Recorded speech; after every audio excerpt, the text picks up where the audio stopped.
Hi beautiful souls, welcome back to the channel, Beautiful Awakening with Shantia.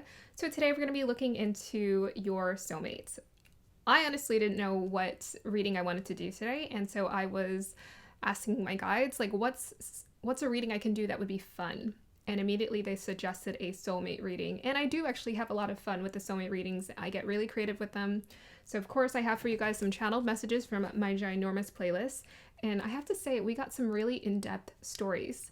So today we're going to be looking into what is your connection.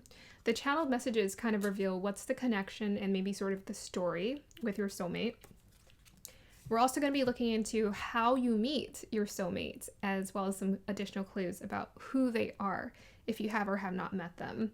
But I have a feeling, I think some of you have met your soulmate. So yes, it's going to be a really interesting read. If you're new to this channel is dedicated to your transformation, your alignment, as well as your healing. If you haven't already, go ahead and check out the 10-day cleanse to abundance challenge made available at the top of the video. This is going to be available until the end of the month of October. So go ahead and check that out, please. If you haven't yet, also check out my new series on my other channel, Worthy, Flirty, and Thriving. This is a series that I'm dedicating to women, helping them to align with their energy better, helping them to claim the parts of themselves that they've been putting off. So I've already have 4 episodes completed. I just have to upload all of them. And then I have another one that I'm about to do. So I'm really excited for this series. I'm really passionate about. This is essentially the life purpose I feel called to, is helping women own their desires as well as transition into a life that is more true to their authentic self. Remember to take what resonates and to leave what does not resonate. You're in the driver's seat of your life. You decide how to respond to the situations that life sends your way. Not everything is meant to be easy, or, not everything is meant to be easy. Not everything is meant to be a cakewalk. I don't know if that's the terminology I'm looking for, but it's all meant for your highest good. So if you see it from that perspective, you're going to gain from it. You're going to gain gold from everything. There's nothing in this world, in your experience, in your story, that is wasted. Like, take of it the most you can. The most of it that you can. Did that sentence make sense? I hope so.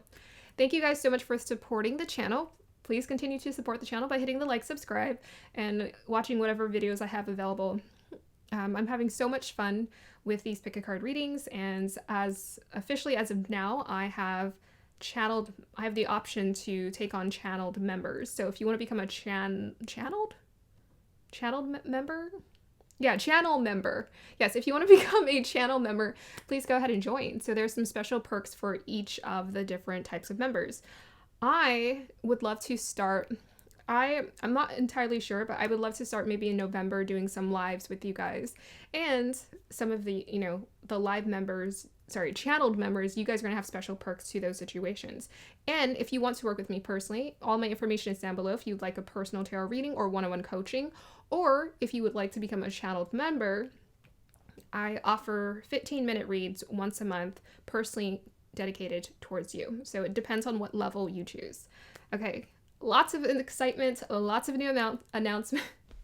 Lots of excitement, lots of new announcements. Let's go ahead and move on to the pile preparation and see who's your soulmate, how you meet them, what's your connection. Hey beautiful souls, welcome to the pile preparation. So let us go ahead and light the candle, because I totally forgot to light the candle. So I'm excited. We are doing a soulmate read. I was not planning on doing this one so soon, but I just asked my guides what reading to do that would be fun, because I just want to have fun today. And I think fun is just so important when it comes to, oh, I blew out the candle. I think fun is just so important when it comes to things you're doing. It's pretty much the secret ingredient to knowing what's the right path for you, what feels good. Have fun. Okay. All right, so as you can see, I got my post-it notes. So this is going to be picking up your connection. So like the energies between you and your soulmate, like what's going on between the two of you. I got a lot of romantic energy. I mean, that usually comes through generally for soulmate readings. So that is primarily what we are going to be picking up today. But you can interpret it as such, you know, however you, I mean, at the core, it's just people, right? It's just us being with someone and who's a human and who has flaws. So whether it's a love connection or not, it's still a relationship. So yeah, I mean, we got some really deep messages for the songs, so I'm looking forward to doing this with you guys today. Okay, let's go ahead and look into how you're gonna meet your soulmate. Pile number 1.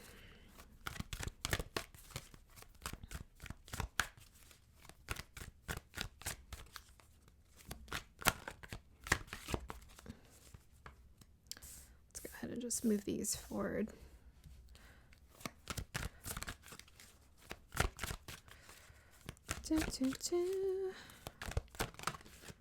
Okay, pile number 2. How are you gonna meet your soulmates? Pile number 3.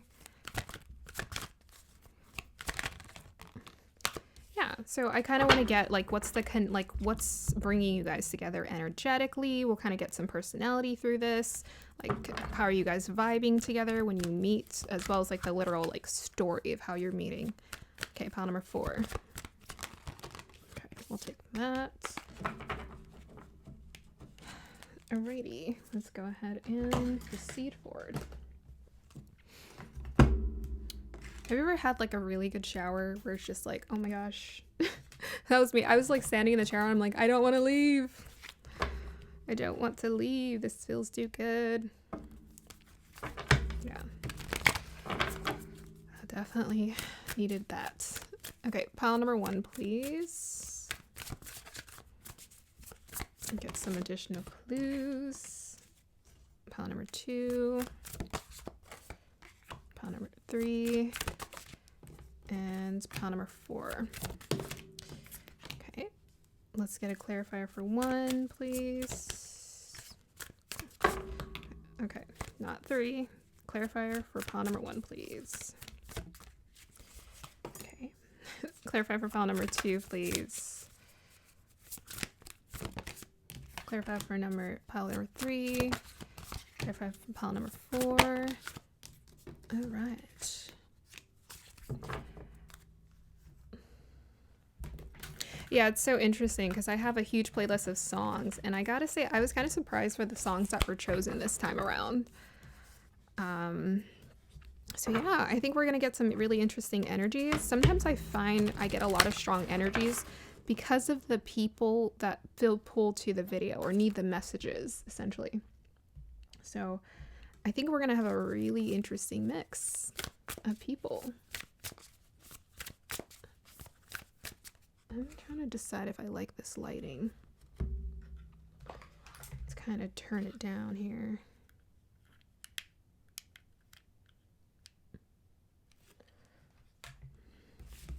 Okay, pile number 1. Number 2 and pile number 3, pile number 4.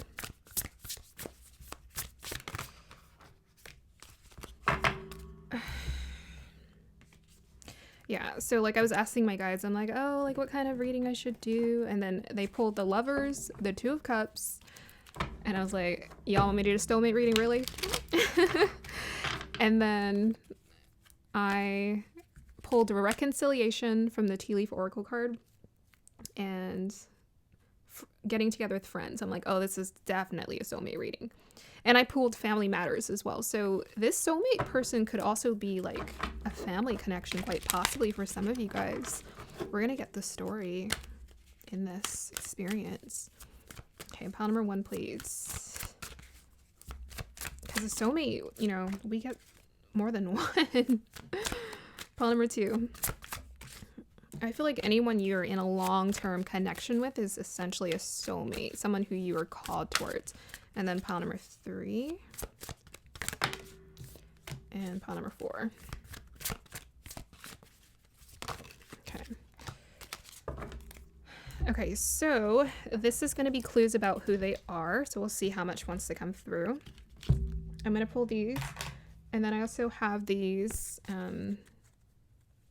forgot what it's called, like the fortune deck or something. I have these cards. I'm going to pull clues here, but I'm going to do it live while, you know, I'm doing your actively doing your reading.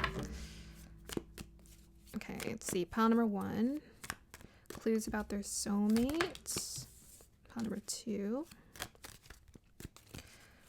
Yeah, I'm feeling pretty good about this, so I think that flipped out as well. Pile number 3. Okay, and pile number 4. Awesome. I just love how sometimes oh, I don't know, I'm pulling these. I'm not doing these yet. I just said I wasn't. Okay, and now we're going to pick cards for what is your connection to your soulmate. Like, what's your connection like? What brings you guys together? Like, what do you guys have in common? What's the connection like? Okay, I didn't say anything, but I guess we'll take it. File number 2. Yeah, so I can kind of see, I'm kind of seeing the cards peek out, and I gotta say the songs were really on point. So I'm excited for the accuracy and the messages that want to come through. I mean, ultimately, to me, a soulmate reading is just good for knowing what you're aligning with and just like understanding what your story is and how you can use free will to shift things should you desire to. Pile number 3. I don't know if some of you guys have done like the online pick a card readings and you've gotten like soulmates where it's like chaotic, like soulmate readings where it's like chaotic and there's like all kind of issues. But I'm telling you, I feel like when you do more of your inner work, you end up attracting more of that ideal partnership that you're looking for, or connection or friendship that you're looking for. Pile number 4. So we can shift things. We can always shift energy according to our own, you know, will. It just depends on, you know, you understanding that. Like the whole point, I feel like from tarot that I learned, I used to be like really into astrology, but in astrology, they almost tell you, it almost feels as though they tell you you don't have any power to change things. It's like the planets rule your life. That doesn't feel good, you know? So I got into tarot because I was like, oh, like what's going on energetically? What's the story? This is really cool. I also like pictures. I'm a very visual person, but then I really got into it because you start learning, you can actually shift and like things change. So yeah. Okay. What was I doing? Crystals.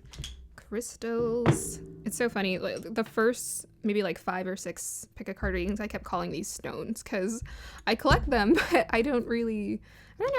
I wasn't interacting with them too often. But I'm really obsessed with using these for my pick a card reading, so I love them for that. I think I might actually meditate with one later. Something's telling me to for some reason. Okay, pile number 1. We're looking for aligning with your energies. Very quiet here.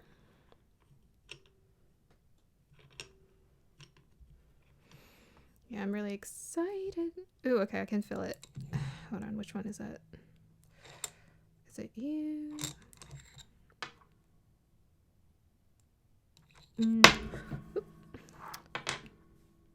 Is it you?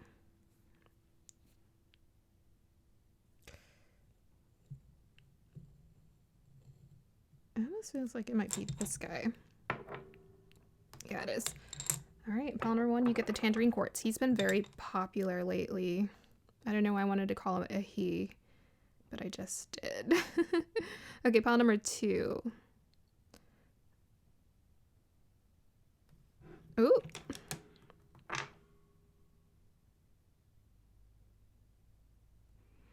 Okay, I'm feeling something. Is it... No, it's not you.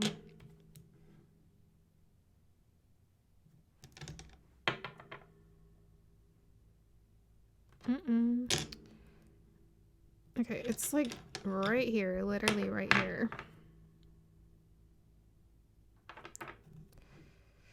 Oh, I think it's this guy.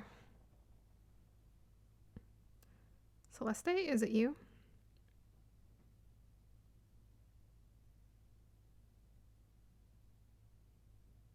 It's like a quiet buzz, but it feels like it.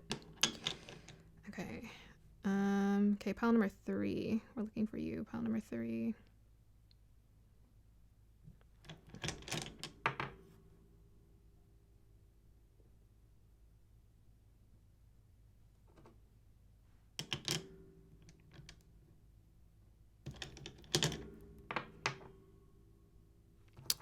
Got the amethyst. And let's see, pile number 4, are you in here?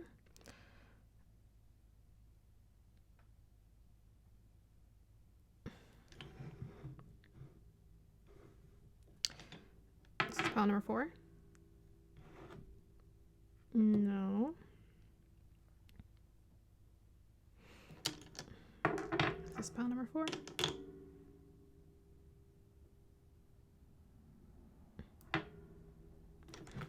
I guess so. Alrighty. Cool. We have a really nice mixture of different colors here. We got all the colors in the rainbow today. All right. We are ready to rock, to rumble. Okay. Let's just make sure these are spaced out right.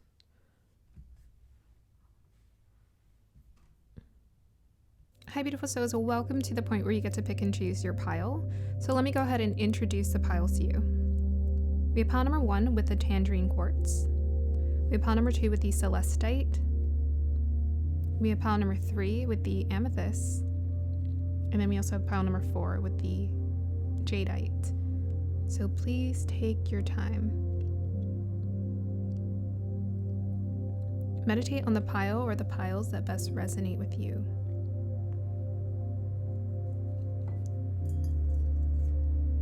Here is your singing bowl.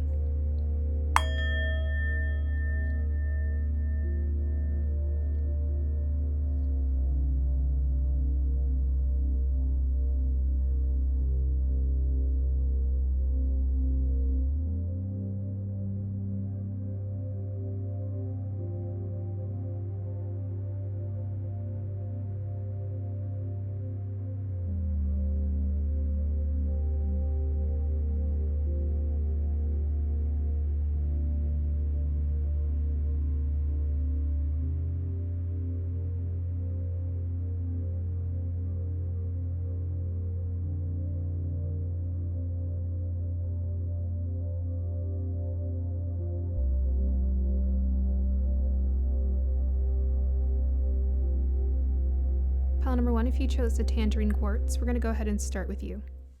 Hey, pile number 1, if you chose the tangerine quartz, and this is going to be your reading. So I'm going to start off with picking up energies, and then I'll read and then I will read your crystal, and then we'll look into your oracle cards and unveil some tarot. So we're looking into like 3 different things today. We're looking into the connection with your soulmate, how you'll meet them, and some clues about who they are. Okay, and this doesn't have to be necessarily a romantic soulmate. We'll have some clues, so who knows who's gonna come through here? Who knows? Okay, so let me go ahead and dial into the energies. Guides, help me dial into the energies of pile number 1, please. Well, the first thing I'm picking up is I feel like the two of you are very much mirroring each other. I feel like you guys are like very similar to one another. So kind of feels a little bit like twin flame, but I know this is soulmate. I don't even know. Honestly, I don't even know the definition of a twin flame. I've never really gotten into it. Like once someone starts telling me it's a karmic situation, I'm like, oh, I'm backing out of that one. But I feel like it's a good thing. I feel like I'm getting like a lot of Gemini energy where you guys like mirror each other. You're very similar to one another. And I'm definitely getting that you guys have like a divine masculine, divine feminine energy where you guys kind of match to make a whole. Yeah. Okay, let me see what else I can pick up. I feel like I'm getting mostly the connection that's coming through right now is it really feels close. So I feel like there's this it feels very cuddly and sweet, very tender. I feel like this person just likes being around you. You like being around them. They feel like your best friend.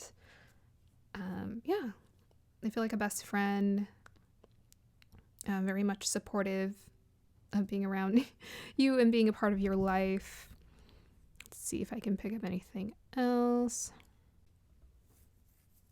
I'm getting a lot of momentum and energy in this connection. I feel like you guys give each other energy. You guys feed off of each other in a way that's really nice. Let's see what I can pick up here. I'm getting a sense that this is a really nice and reliable connection. There's something about like the edges of this crystal. It just makes me feel like, and I'm seeing like these repetitive lines. I feel like you are, I don't know, I'm getting this like feeling of like routine. So I feel like the two of you, it feels like a romantic connection. It feels like best friend romantic. And you guys have a way of like finding a routine that works. Excuse me. Whoa, I don't know what's going on with my throat. Anyways, you guys have a way of getting into a routine with one another. I feel like you guys have like a routine is what I'm getting, and like a lot of stability here. So I feel like this is a very stable connection. This is someone you would want to spend like, you know, you would want to make long-term plans with.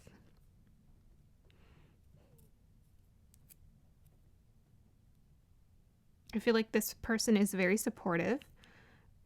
I'm seeing like a hand reach out to grab someone. So I feel like this person's very supportive. They're about helping their person out. It's like, no, what is that saying? No, whatever left behind. No, something left behind. I feel like this person has this mentality. If they move ahead in life, they're going to help you accelerate or move with them too. This is important for them. They want to be with their partner or with their soulmate, like making progress in life. I feel like this communication between the two of you is very strong. I'm just seeing like a group of people come together, huddle together and like negotiate. So strong like teamwork, teammate, supportive energy is what's coming through. It's like, let's talk. So I feel like every time this person wants to make plans to do something, they're going to look to you and talk to you and be like, okay, like this is what I want to do. What do you think? Yeah, this is so cute. Like this actually reminds me a lot of my sister and her husband. She's always, you know, every time she wants to do something, she always looks to him, but he's always, you know, encouraging her to be really independent and just like kind of make her own choices. But she likes talking to him because she likes that extra bit of reassurance. She's a very decisive person. So I feel like this person's going to help you to step into your power and step into your confidence. This is important for them to be very supportive of. Yeah, tangerine quartz is really nice. I mean, overall, it has like this really nice, warm, slightly orange tint to it. I like the clarity or clearness about it. So I feel like there's a transparency. I feel like you guys are going to essentially tell each other everything. There's no hiding anything from one another. I feel like you guys are very forthcoming. But overall, I'm getting like really warm energies, warm, supportive, cuddly energies is coming through. Okay, so let's go ahead and see what is your connection like. So the song we got is actually an EDM song. I don't know why this artist keeps getting picked for my readings. It's like my playlist is 45 hours long, yet I keep getting this artist who I have maybe 7 of his songs. Like I have 1 of his albums, and his songs are very popular with my readings. So it's an EDM song. It has no lyrics, so I don't know why I'm grabbing my phone. It has no lyrics, but the song title is called Proud. That is a huge clue. So as far as soulmate connection goes, this person is so proud of you. I feel like even before they've like met you or upon meeting you, they've already have this admiration and respect for you. And it's going to be mutual between the two of you. It's a very mutual connection. So when I was listening to the song, at first it had this like really interesting like beat. It felt a little alien, and then it started picking up momentum. It was like dun to dun to dun, and then I feel like there's like, you can feel like 2 people dancing almost, and I could picture you guys together. So it felt very much romantic. It felt like 2 starseeds and 2 unicorns. You guys are like very unique personalities, and you guys find each other, and you guys were very similar. You think very similarly. There's a strong intellectual connection. Like I could feel that in the song. There's a meeting of the minds is what I wrote. I also wrote tentative. So the beginning of your relationship, I kind of got like the meeting and the energy of how you guys met. At first, it's like tentative wonder. So at first you guys meet, you guys are sort of shy. And then once you guys start to get to know each other, it turns into like deep fascination. It's like you both are very curious about each other, very curious about the world. That's why your relationship is never going to be boring, because you guys are so curious about a lot. So you guys are always like trading notes about like what you learn, because I feel like you guys, the two of you both have very two perspectives, yet at the same time you're interested in the same goal or getting to the same outcome. So that's why there's like a strong meeting of the minds, but there's also teamwork where it's like you have certain strengths, this person has certain strengths, and together we create this like beautiful, solid thing together. Yeah. So yeah, the song starts to pick up momentum, and it just feels like you guys are on the same page is what I was feeling. I could literally see two people just like we're kind of getting to know each other. At first we're kind of saying, okay, is this person like this? And then you realize, oh my gosh, this is like a mirror, like a masculine mirror or a feminine mirror version of me. Really cool. Okay, what else did I write? 2 starred seeds, something. You know each other's rhythm. I wrote this. So I was talking about routine. I feel like you guys like learn each other's rhythm. It's like you would be the type of person where you're like, oh, I know this person wants oatmeal and coffee this morning, because you can just sense that. But you also, I'm getting kind of like Virgo energies. It's like you guys remember these little details about each other, about what the other likes. And you guys have like a really nice rhythm, like kind of Libra energy. You guys are very harmonious together. And then the last thing I wrote, because I felt like the song really conveyed it, please go check it out. I'm going to put it in the, the timestamp box below. Go and conquer the world. I feel like you two are about going out there and achieving your goals and achieving the things that you desire and want to create for yourself. Yeah. It really felt like that. It felt like very exploratory, but it felt like you guys have goals, vision boards. Let's go do it. You want to go travel? Let's go travel. What's your desire for this year? What are we going to do? Yeah, this person loves having a teammate and someone to be like supportive with them. I'm definitely getting like future spouse vibes for this pile.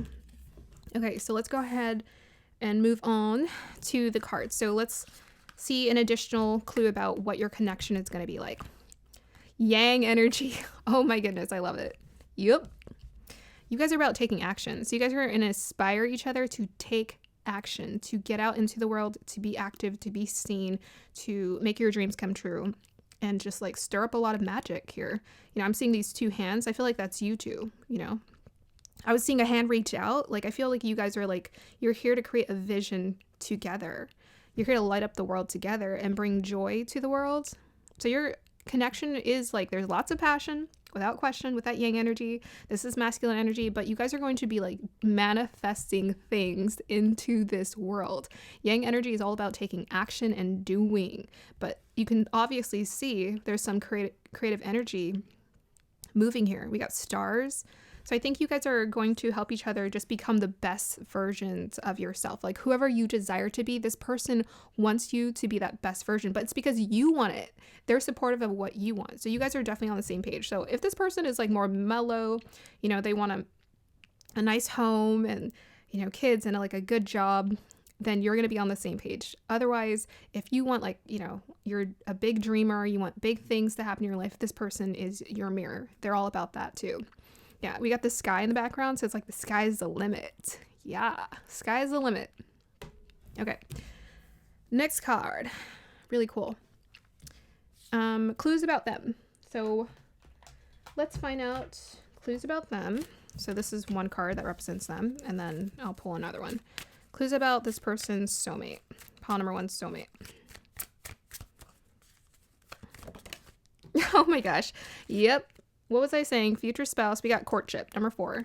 And 4 is about stability. So this person wants to, it's like marriage essentially. This person wants a long-term connection. They want their person. They want their partner. You can see these 2 people. They look the same. Like when I say the same, it's like masculine, feminine version of like 2 things coming together to make this perfect creation. Yeah. So beautiful. So cute. So yeah, we're going to get some more clues about how you guys meet, but we got the Cupid in the background. So this is most definitely a romantic love connection for you guys. Exciting. And we also have here clouds, temporary problems. How would I use that to discern? I'm going to have to get really creative with this one. Okay, so we got clouds. There's a sun, and is that a sun and clouds around it? Okay, this kind of makes sense because I feel like what you guys are trying to create together is you guys are trying to create a new life, like a new beginning, new life, excitement. So clouds, I'm gonna pull some tarot because I'm like, I want some more clues. This is not enough for me. But I'm seeing like the sun and it's hiding behind the clouds. So I think this person has an aspect to themselves that they're trying to bring out, right? And you guys bring it out of each other, right? Because in the beginning of the song, you get kind of this tentative dance. I feel like maybe this person is like a closet hobbyist. Like they have certain talents or gifts or expressions that they hold back from the world. Like they hold certain things back. But with you, I feel like this person's going to be able to step into their full authentic self. So it's not that this person is shy or anything. We're not getting all of those clues yet. It's just that this person has parts of themselves that are hidden, that they're wanting to uncover. Yeah, they're in the closet about it. But I feel like your meeting is you guys coming together is going to initiate a whole new beginning for each other. All right, so let's go ahead and look at clues on how you guys are going to meet. So we have 3 of Swords. Oh my goodness. Heartbreak, betrayal, loneliness, removal, absence. Saturn, Libra energy, pain. Okay, so what brings you guys together is pain. That makes sense with the temporary clouds. We're getting their energy here. So it's like disappointment.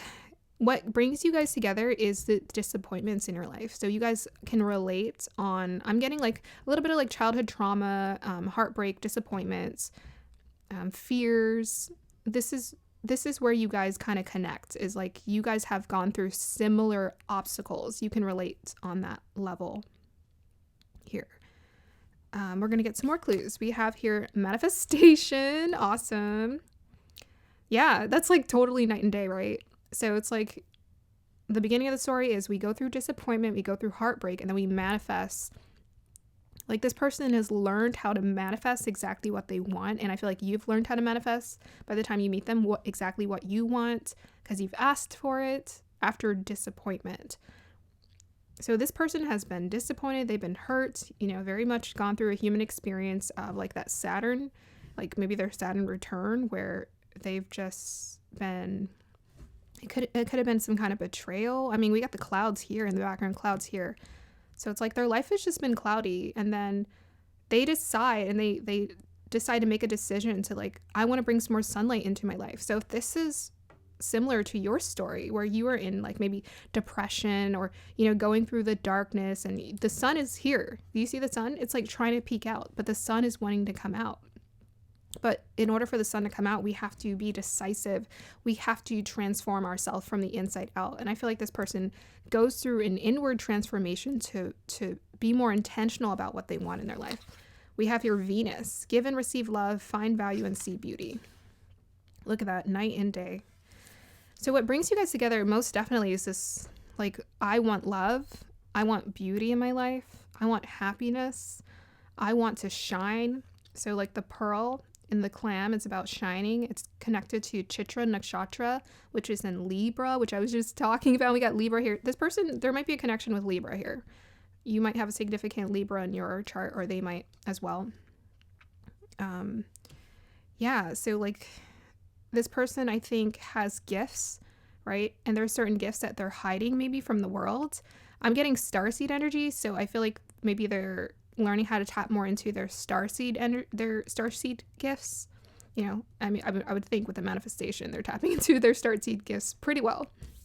So yeah, it's like you guys are going to manifest each other when life is on the up and up and you're feeling good and you're trying to create more love in your life. And also maybe you're tapping into your gifts as well. There's just a lot of bright energy shining around this meeting of this soulmate, this connection here. We have your Neptune. Wow. Neptune is about dreams. So this person, I think they went through the disappointment and they're like, it's time for my dreams to come true. So you guys are both on this path together. This is what's bringing you guys together. It's the disappointment, this limited mindset with the Three of Swords, a limited mindset, limited way of seeing life. And then it was like the sun finally came out. The sun finally came out and you saw the light and you decided, now's the time for me to transcend to my ultimate, who I really am, my authentic self, to embrace all the magic of the universe and to create and manifest it into reality on this earth. And also, most definitely like with this Venus, and it's like now I'm seeking love. I want love. I want someone to share this experience with and to grow with. And we have here Thief. Sheds light on the potential wealth within you that can never be stolen. How beautiful is that? So again, it's about the heart. So we have Venus, the Three of Swords, and the Thief. This is all about heart. This person wants to light up their heart. They want their heart to guide them. It's the same for you. It's like you tapping into your heart and letting that pull you towards your destiny. It's what's bringing you to this destined connection here. Yeah. Sheds light on the potential wealth within you that can never be stolen. Yeah, I think this person has most definitely gone through heartbreak in connections, and they've had to reevaluate what is my value, which is priceless. But this is something we have to learn. We have to reteach ourselves because, you know, that's just part of the mission of being human. It says here, shadow attribute, stealing money, creative ideas, affection, or other powers you think you lack. Yeah. So often people feel disempowered because, or they try to take power because they feel disempowered. I feel like people have tried to take from this person as well as you. It could have been like just through, you know, heartbreaking connections, growing pains, karmic relationships. You know, people try to take power, and I feel like both of you are learning how to reestablish what is your true authentic power that can never be stolen. I think this person has gone through also a purification process where they try to purify their heart in spite of disappointment. So it's really sweet. It's so heartwarming. And I saw 22 on the clock. I feel like it's just so heartwarming because, like, I think this person could have easily, even you perhaps, you could have easily fallen into bouts of deep depression, and you could have just, like, you know, done nothing. But there was I think a breaking point where this person's like, I need to change my life. I can't live like this anymore. Okay. Oops. Okay. We can take these. Okay, we have the King of Swords, we have the Four of Wands, and the Ten of Wands. I didn't ask anything, but that's what wanted to come out. So I think this is just kind of a clue into who they are and your connection. So again, we have the Four of Wands, which is about marriage. I'm most definitely getting that for this pile. This person wants a solid, forever connection with their partner. I was talking about the communication and Gemini energy, and we have here the King of Swords. So this person is a very direct communicator. They're going to let you know exactly what they think. I think even with the Three of Swords too, they'll let you know exactly what they think. And I was getting strong Libra energy. So Libras can actually be very direct. I know sometimes they can be people pleasers, but they can be very direct when they want to. So yeah, I think this person's very direct, and they're going to let you know how they feel. To me, the King of Swords is like the embodiment of a kind of like just like a neutral masculine energy. So I think this person's very intelligent. I'm most definitely sensing that this is their energy. But you could be marrying them. Actually, I think you guys do marry each other. So let's just say that you guys are both really highly intelligent people. I think you guys know how to carry on a conversation and really delve deep to understand like what you want, what are your desires, and then, you know, what's going to be a huge part of the foundation of, or a pillar of your relationship is great communication. Letting each other know what you want. The King of Swords is also quite strategic. So he always thinks about how he's trying to achieve something. Because we're getting a lot of Venus and Neptune here, and this is the energy that's bringing you guys together, and I think this is a part of your story.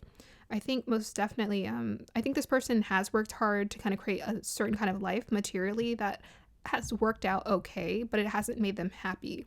And so they're really seeking a new beginning that creates more happiness for them in alignment with success.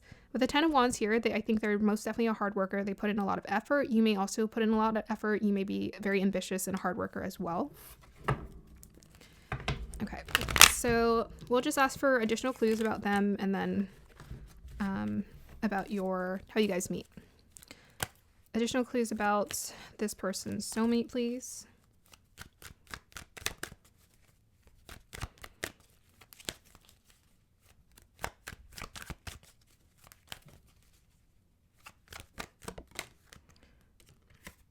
So Queen of Cups. So I think this person's very creative.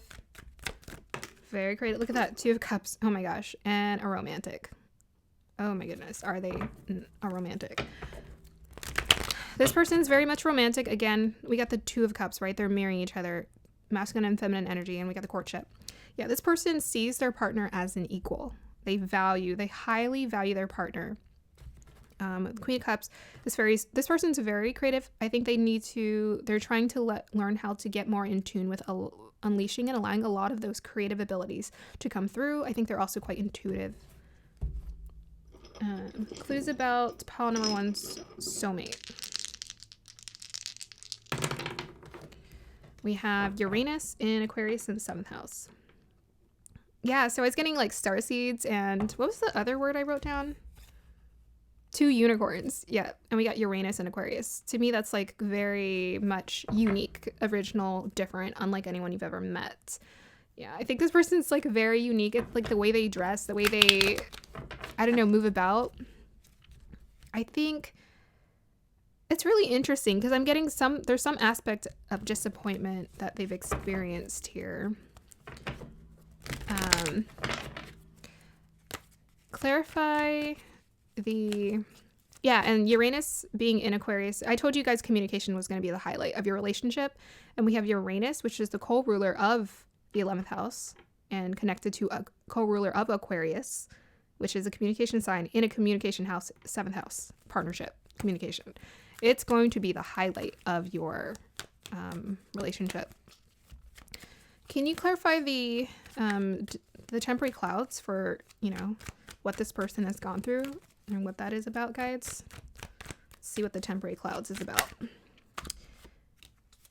King of Cups. Yeah, I think this person, so most definitely I'm getting a lot of water energy. I think this person has water houses or water signs. Look, 10 of Wands. Okay.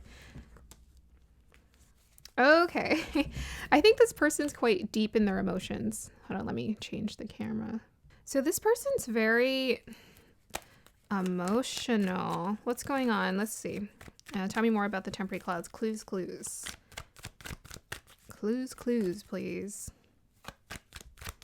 Yeah, this person has a lot of respect and admiration for their partner. Wow, look at that. We got the 6 of Pentacles and the 4 of Wands again. Okay.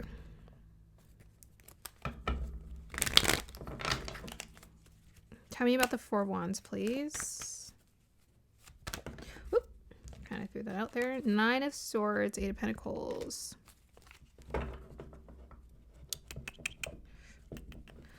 Yeah, I think I was on point with the story. Something about, I think this person has created success for themselves because they keep showing up as like a king. Yeah, this person's very much mature, and I think because this is how their energy is showing up right now, this is how they're going to, this person's, I would say, pretty close to like ready to court and to step into a place of marriage. Okay, so with the 10 of Wands, again, they're very hardworking, very, very hardworking, maybe a workaholic here. They stress a lot. They're a stressor. So the King of Swords kind of does feel like that to me. They stress a lot about work. And I think people, and I think giving to people here with the 6 of Pentacles. I think they're quite generous in giving and maybe quite successful. And I think a lot of people look up to this person for their resources. With the 6 of Pentacles and the 8 of Pentacles here, people really look up to this person for their resources. So I think they're an overgiver with this King of Cups here. Like very empathic, very much caring. They're so supportive of people. They're so loving and caring towards people that they have a hard time saying no. So that's what that energy is about. But yeah, very much meant to, like, this person is very much made for relationships. With the Uranus, but they are unique. We cannot deny this. They are quite a quirky person at heart. Okay, so let's get some clues about your meeting. How will pile number 1 meet their soulmate? Pisces. Ooh, it's a little bit of a mystery. We have your Mars in Pisces in the 8th house. Awesome. So yeah, starseed energy all the way. Starseed energy all the way. Okay, tell me more about the Mars and Pisces in the 8th. What is this pointing to? We got here the Knight of Swords. Okay, that might be kind of hinting at how soon it's coming. We have another Swords energy, so meeting of the minds here. Communication, Queen of Pentacles, and Judgment card. Okay, well, you know, I definitely feel like with the Judgment card, again, that's the rebirth energy, and we have the 8th house. So the way you're meeting this person is like when you both are going through kind of like a new beginning, a shift in your life. That tends to be when big things happen in our lives, or big transitions happen, is when we're going through a really big shift. And it looks like someone's going through a career shift here with the Queen of Pentacles. Career shifts is kind of what's creating this for you guys. It's like whatever you're pursuing, whatever kind of prosperity you're building around yourself or projects you're working on, that's creating success. Like Queen of Pentacles, that's the businesswoman, and the King of Swords is a businessman. And then the Justice card is about contracts. So you guys actually might be meeting at work here. But it's on something very interesting because like this is very magical, mystical energy. Mars and Pisces in the 8th house. So it's about, Mars is about taking action. Pisces is sort of the ether. It's about that watery energy. It's very intuitive. So somehow it's like whatever you do, somehow that's connected to your emotions or your creative passions or your intuition, that you are, it's like somehow connected. Whatever your decisions you're making intuitively, that's connected to how you bring prosperity and abundance into your life. This is what's creating the shift. With that 8th house, it could be like very sudden. Knight of Swords, it could be very sudden, kind of like out of nowhere. How does this pile meet their soulmate? Okay. Yeah, it's definitely a career shift here. I think we'll end your reading here. So, after an alignment message. So we have here K2 in Taurus in the 2nd house. That's crazy synchronicity right there. Yeah, someone's going through some kind of career shift here. That's how you guys are going to meet. So it's like whenever they're changing careers or whenever you are changing careers, or maybe the both of you are changing careers here. Okay, alignment message for pile number 1. How can they align with their soulmate? We have here Rahu in the 6th house in Aries. Okay. So 6th house is about work. It's also about health, daily life routine, healing.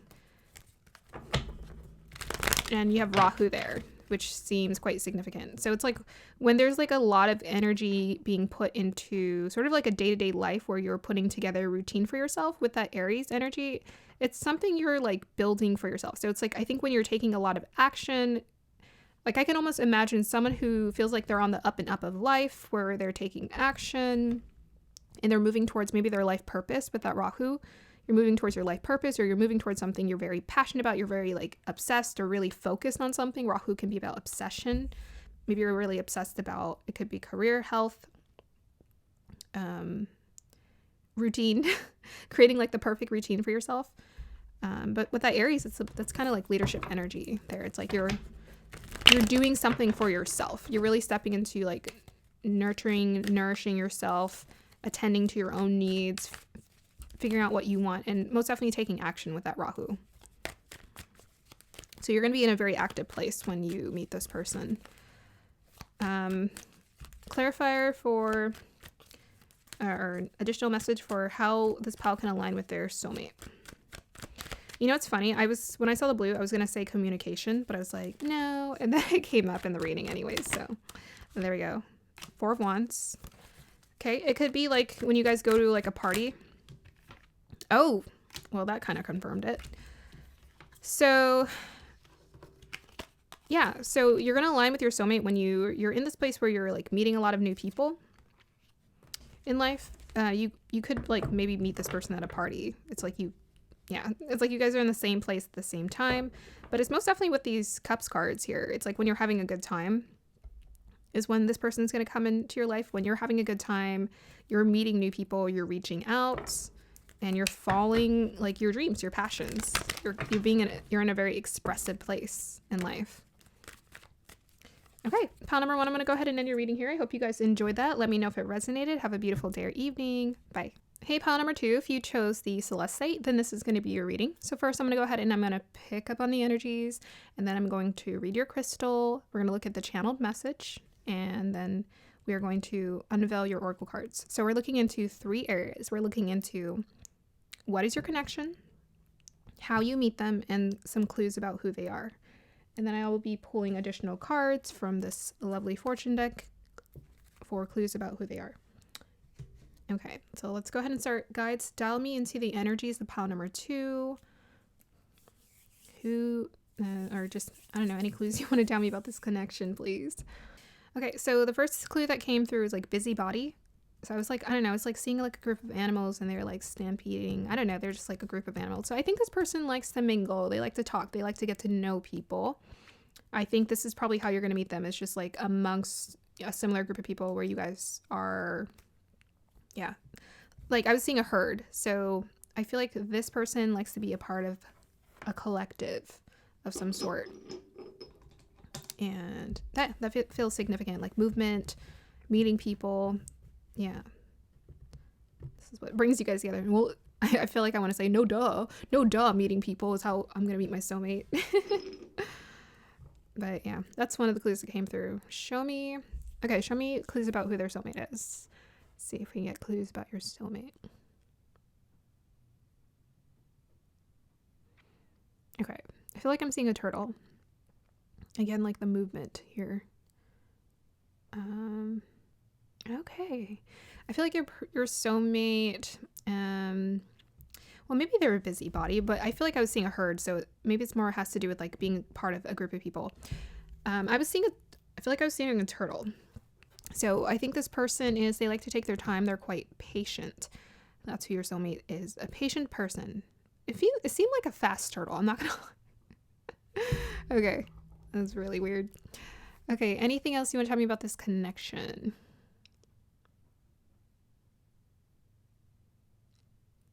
Okay, I'm seeing a really cute imagery. It's like 2 swans together. I feel like it's a very romantic connection that's coming through for you guys.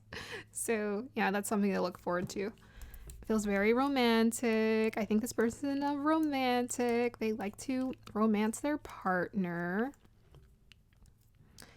Okay, what else do you want to tell me? Tell me something about this connection here. I think this person's quite protective. I don't know, that just kind of came through. Yeah, I think they are. Let's see.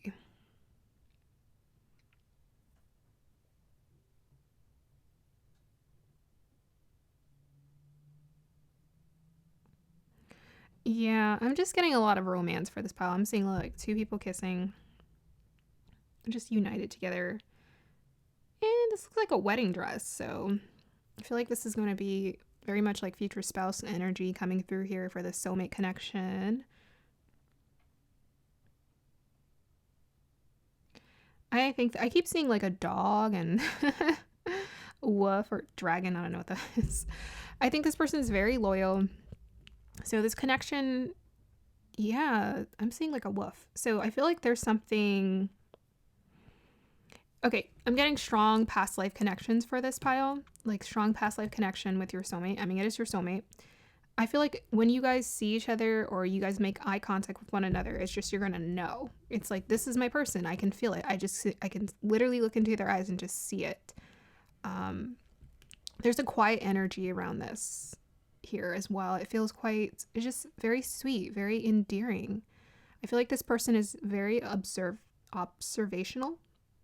They like observe before they move forward, but they're very decisive. They don't feel shy to me. Because I'm seeing like a wolf and he's like coming in very slowly towards his person. His she-wolf. Let's say that. Yeah, this person's just very observant. I'm saying, you know, because I'm getting wolf energy, I'm gonna say they're attractive, okay? I'm gonna say it. I'm gonna say it. I think also wolf is very much symbolic of like primal energy. I think this person's very instinctive. They listen to their instincts about people. They're very good about instincts. I feel like this person, yeah, just so pure, so soulful energy is coming through. And so sweet. Like, I feel like you can see into this person's eyes and you just know this person has very, very pure intentions. Very pure intentions towards you. And I'm just getting that they want a family, or, you know, they want forever. They want something official here. Yeah, it just feels so warm, and like I feel like you guys are gonna like cuddle and just like have I don't know, like talks, maybe put on a little music and just go cuddle on the sofa and just talk for hours.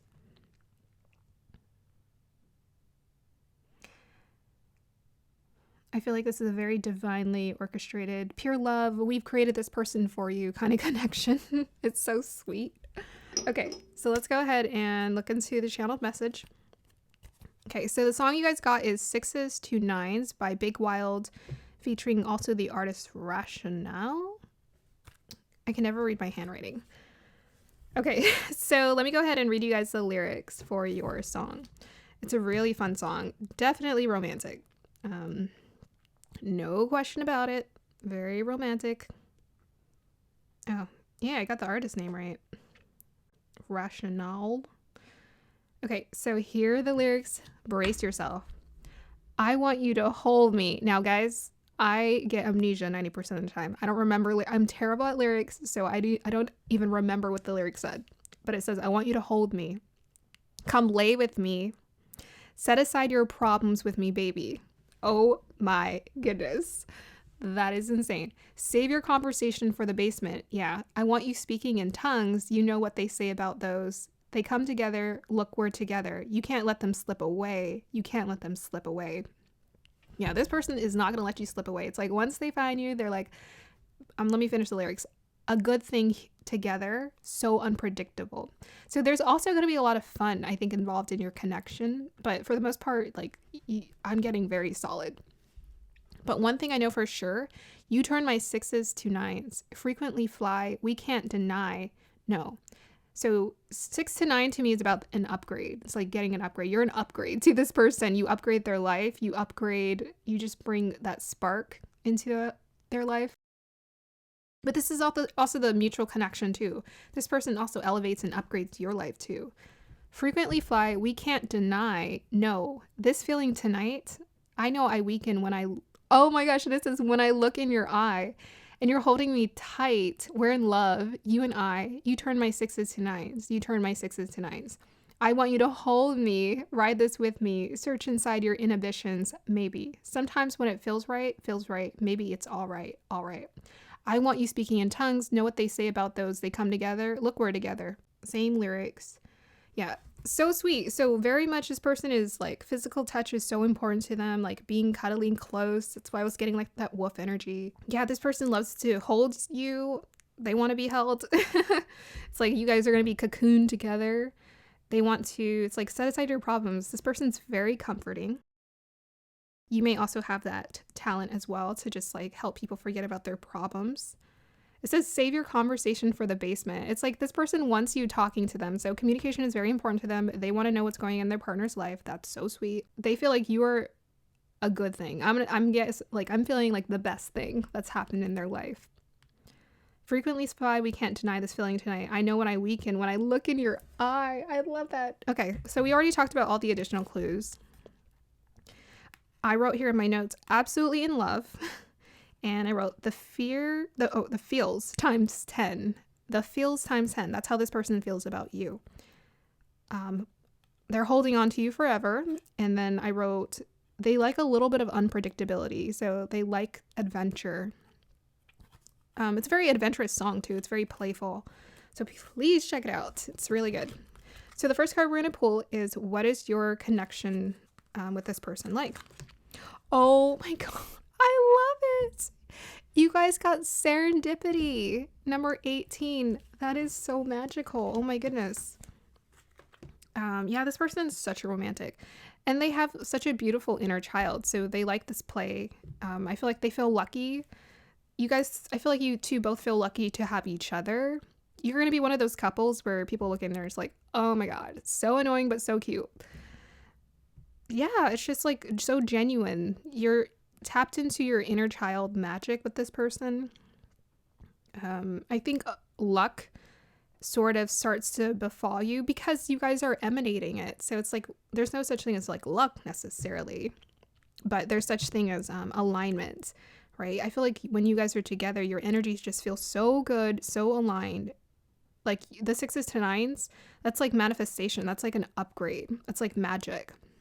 So life feels so magical, so beautiful when you two are, that's what your connection is going to be like. So with this 18, 8 is about stability and prosperity. So I feel like as far as money goes or wealth or prosperity is, you know, if you want a house or if you want to go live somewhere, or you want to go travel, I feel like this person, like you guys are going to achieve that together. With this 4-leaf clover, it's like whatever you've always wanted to do, what are your wishes? This is what's going to come true for you. Yeah. Kind of whimsical, like, right? The unpredictability, the adventure in the song. There's a little, yeah, but it's like the whimsy. I think you guys are the type of couple, it's like, do you want to go to like Cancun right now? Or do you want to go, let's go to Europe, you know, or let's just go choose some country to go to. Like what, pick one, close your eyes and pick one, pick a place on the globe. Let's go do it. Yeah. Or, you know, if you want to do something even more low key, it's like, oh, okay, let's go see some kind of random movie or let's go to a random restaurant and review it on Yelp. It's going to feel very adventurous and playful. Okay. 1 and 8 also add up to 9, which is like 9 of Cups for this pile for sure. Dreams come true. You're a dream to come true to this person and vice versa. Okay. So let us see some additional clues about who they are. Who's pile number 2's soulmate? Oh, okay. I'm going to pull another one for you. Okay, we'll take it. So the first card we got here is happiness. Awesome. Yeah, so this person is very much tapped into their inner child. They're about following the path of happiness and what makes them happy, which is why we have the imprisonment. I think this person has really clarified for themselves like what has made them very unhappy in life. And every time I see this card, that mouse, I feel like it's talking to like the prisoner. And I'm always looking at this like key lock here. I feel like he can come out and this mouse is going to help his dreams come true, like the mice from Cinderella. So I think this person has learned like what it means to struggle, what it means to not have, what it means to feel trapped in life. And they don't want that anymore. They want freedom. They want to be like the birds. You know, they want to reach the ultimate happiness in life. True happiness. Yeah. 2, 9 also add up to 11, which is about self-mastery. I think this person, by the time you meet them, they're going to have very much evolved and matured into a better, healthier version of themselves. I think they've been in like a lot of darkness in their life. They've seen a lot of darkness. Even maybe it could be from family trauma. I was getting this like really soulful, patient energy from this crystal. I feel like this person has acquired this through self-mastery. They didn't have to become that way. They could have become like, you know, they could have let things really take them down and got trapped, but they learned how to get out of the prison of life, which is ultimately it's our reality. Our perception is what creates the imprisonment. This person has gotten themselves out of the darkest of dark in life. The other clue we have is you are highly thought of both. Yeah, this person's a romantic for sure. They want a partner. They're always thinking about their partner. They're always thinking about what they can do to make sure their partner is safe and comfortable. I feel like because they've seen darkness, that's why they're protective. You know, they're always trying to make sure you're okay, you're safe, you're good, you're healthy. I could just imagine, are you warm? Are you okay? Like the guy in the song was so in love with their person, to the point where they're like, just being around you and just talking to you and cuddling with you makes my day. just being around you makes my day. So I feel like this person has so much love to offer you and wanting to move towards you. Their heart is so opened around you. And I feel like you're going to feel the same way. I feel like they just feel like they want to protect you. You're this beautiful light in their life, and they want to keep experiencing that. And then the last clue we have here is 35 pathway with the butterflies. Yes, this person has learned how to create a new pathway for themselves. Like they used to be with these butterflies moving along the pathway. They've gone through a lot of transformations and maturation in their life. They've been in the darkness, and then they've learned how to move towards the light.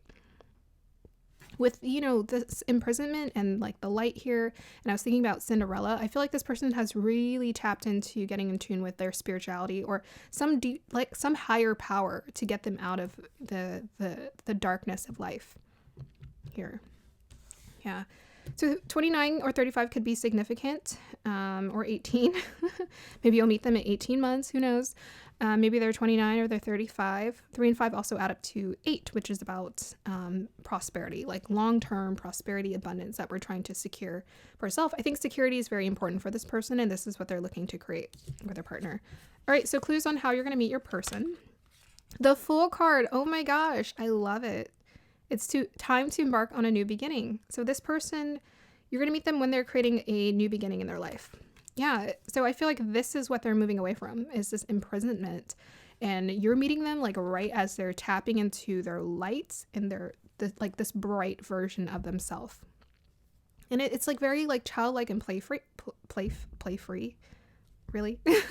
Very playful and childlike and carefree. That's what I meant to say. Yeah, with that 0, definitely creating a new beginning. You may also be in this place where you're creating a new beginning in your life. So this is how you guys are going to meet, is energetically, you guys are creating new beginnings. You're lightening up. You're no longer in this like darkness or in the shadow of life. We also have here career. That's a huge clue. So there's some career changes that are happening. So when you guys are both going through career shifts, this is how you're meeting them. You actually might be meeting them through career. So maybe there's something that this person does that aligns with what you do career-wise. We have here Uranus. So it's going to be kind of feel random. It could also, Uranus is very much symbolic of like this collective energy, right? I was seeing the herd. So I feel like this person likes to be amongst a community of people. And I think you're going to meet them amongst a community of people. They feel introverted. I was getting like introverted energy from that, but I feel like they also like to be amongst similar people who think like them. And we also have here Sagittarius, optimism, exploration, and freedom. You got freedom twice. So you guys might be in a really powerful career transitional phase where you're tapping into like maybe a career that's something you've always wanted to do that feels like very exploratory and freedom, like freeing for you. Very freeing. So you guys are both going through career transitions. That's when you're going to meet this person. Sagittarius also, it's about exploration. You can meet this person traveling, going somewhere different, doing something different. So you're going to meet this person when you're not doing what you've always done. It's like you're tapping into this newness, this new optimistic exploration of energy. And we have here Scribe, preserving knowledge and information. So this is the communication card. Scribe, it's about writing.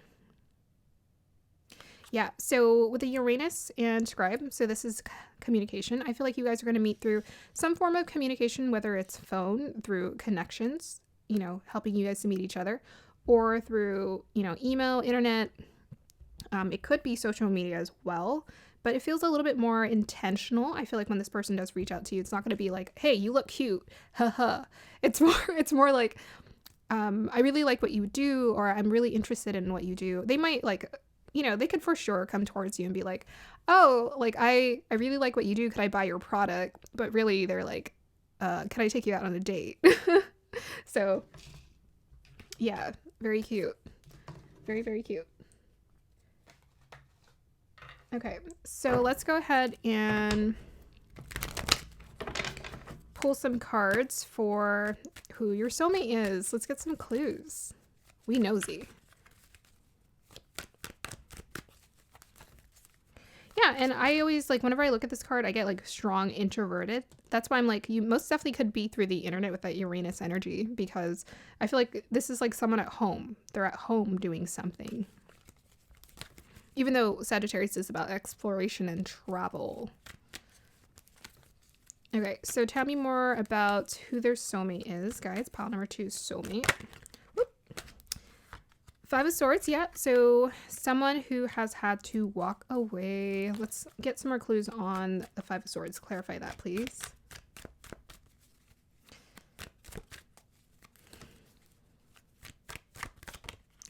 The World card, yep. They're ending. This is like someone who's trying to end toxic, unhealthy cycles in their life. Specifically around people, it feels like. So let's get a little bit more nosy. Any more clues about this 5 of Swords? Yep, someone who's like ending unhealthy cycles. They're done. They're like, I am done with that. I want my happiness. I want my happily ever after. And Knight of Cups. Yeah, that feels very much about like connections. People they've been close to that they're walking away from. Okay, so let's get additional clues about who your soulmate is. Who's pile number 2's soulmate? We got Moon and Sagittarius in the first house. Wow, yeah, this person's super fun to be around. Very explore. They could be a Moon and Sagittarius. This person likes to have fun. This person likes to have fun. They're just like pocket full of sunshine. They're a pocket full of sunshine. They have a very sunny personality, a bright personality. They are very much. You might have a like Uranus, significant Uranus or Sagittarius placement in your chart as well. But yeah, this person is very much like they're always on the up and up, trying to figure out how to like bring light into their life. And you know who? A lot of people who have Sagittarius ascendants. All of these people, the thing is Sagittarius is very spiritual. It's very spiritual. And I was talking about like, I think this person has sought out the higher power. So that's really cool. But Sagittarius, it tends to really test people. They tend to go through like cycles of deep depression. These are the people who have been, so for example, I think Oprah is a Sagittarius ascendant and so is Ellen. And both of them went through childhood trauma and yet made so much success. So there's a lot of abundance around this connection. With this 4-leaf clover and the 8s and the Sagittarius energy, I think this person is going to create a lot of success and abundance. They're all about that. And they built it through their mindset. They built it through their optimistic approach to life and growth and wisdom. They've learned how to just make better choices for themselves. Who's pile number 2's soulmate? Let's get some more clues. And then we'll meet. We'll look into how you guys meet. Okay, so we have here strength card. So they may be a Leo. A lot of fiery energy showing up. I did get introverted, but I got the herd energy too. Oh yeah, so introverted, it doesn't mean shy. So this person, it's like they know how to do good with quiet. So if you think about Oprah, she actually can be very introverted because she actually has a moon in 12th house. So I think this person has some introverted qualities too. But overall, I think they're really great to be around. Maybe this is why people have taken advantage of them. With that 5 of Swords, they've had to walk away because maybe they've been very generous to people and people just don't get it. They be trying to ask for too much. This is someone who has learned how to, with the strength card, again, overcome obstacles. They've learned how to embrace, like, step into a place of empowerment through struggles. Who is pile number 2's soulmate? There's so many 9s. We got 9 here. 1 and 8 adds up to 9. And then we got lots of 8s. Lovers. Yeah, so I was talking about that herd energy. I think this person most definitely, there's an aspect to them that really enjoys being around people because it's life. They like experiencing life. They really do. And with this lovers card, yeah, romantic for sure. Like this person is a lover. They're a lover. So we got Gemini and we got Leo. Quite fun to talk to. I wouldn't doubt it with that moon in Sagittarius. I think this person's quite fun to talk to, quite enjoyable presence here. What else is standing out to me? I'm going to also say attractive. I'm just seeing like this guy, he has his hand on his body. I'm just like, what is going on? But yeah, it's like, I think maybe someone who's very comfortable in their body. Let's say that. I mean, Leos too can be very comfortable in their bodies as well. Charismatic. There it is. I think this person is quite charismatic. Okay, any more clues about pile number 2's soulmate?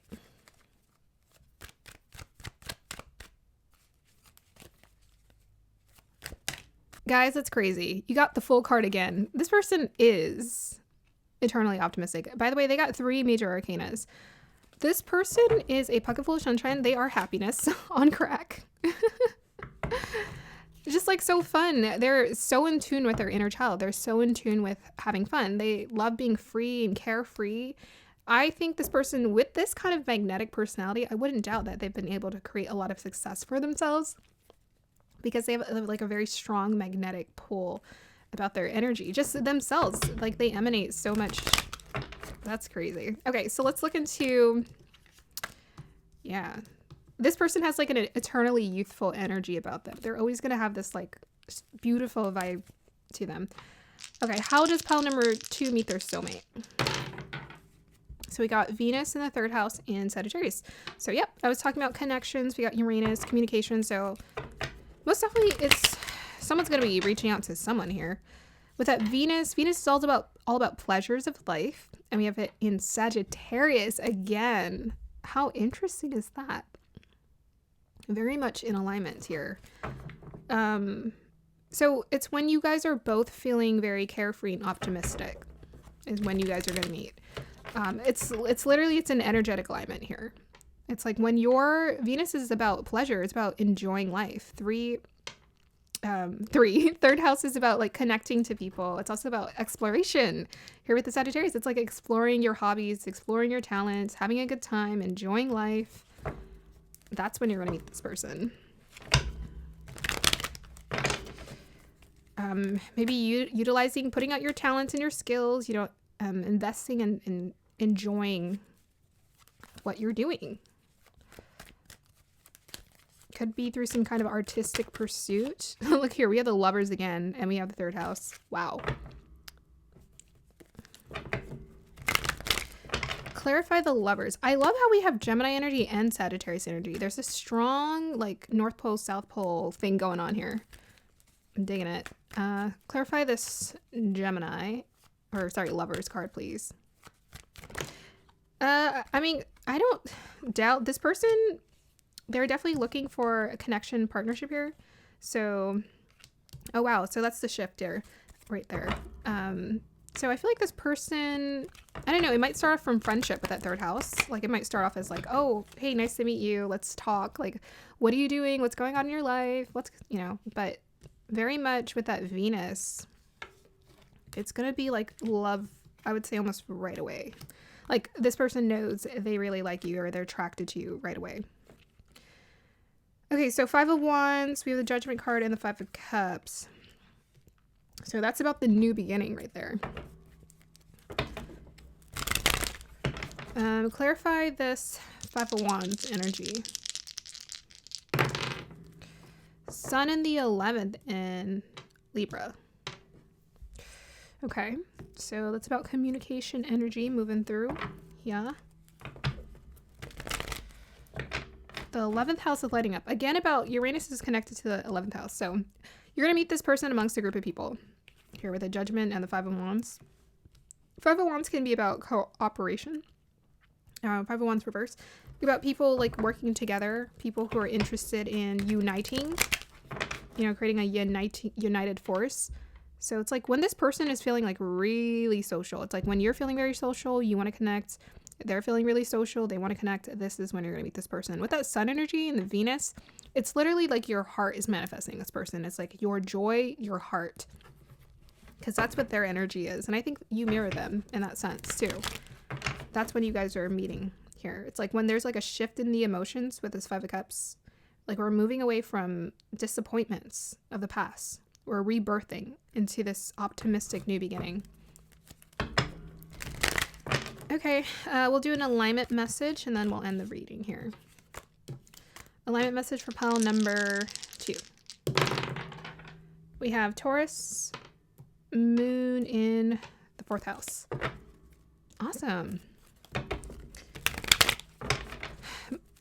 Moon is exalted in Taurus. It likes to be in Taurus because moon is very emotional. It's about the emotional intelligence, the emotional mind. When it's in Taurus, it's super stable. It can think clearly. So it's going to be a time in your life when you can think clearly, when you're feeling really comfortable with that 4th house. 4th house is also about the psychology. So psychology, and what makes you feel comfortable. So it's when you're literally feeling just very comfortable with who you are, where you're at in life. That's when you're going to meet this person. Tell me more about the moon in Taurus. Also attractive. Taurus is about the body. So it's like when you're feeling like really good in your body, healthy, revitalized, comfortable. Tell me more about, or give me an alignment message for pile number 2 to meet their soulmate.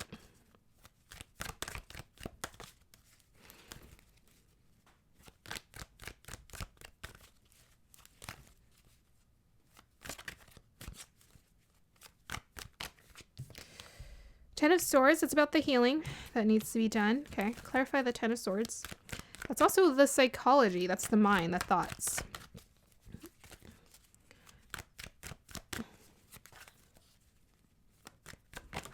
Open up to possibilities. Queen of Pentacles. Okay. Work-life balance. Yep. And you got 2 more. The World card and 9 of Swords.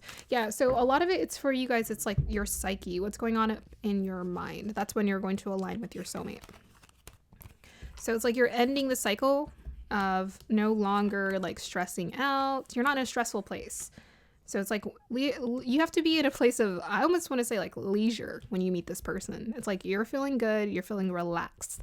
So this is like your energetic alignment. The Queen of Pentacles, again, about career. So you may be going through a career change, but it's like when you're relieved of any kind of anxiety, instead of stressing about money or stressing about what you're doing in your career, it's going to be at a time when you're actually feeling good, because this is what needs to align before this person can come in.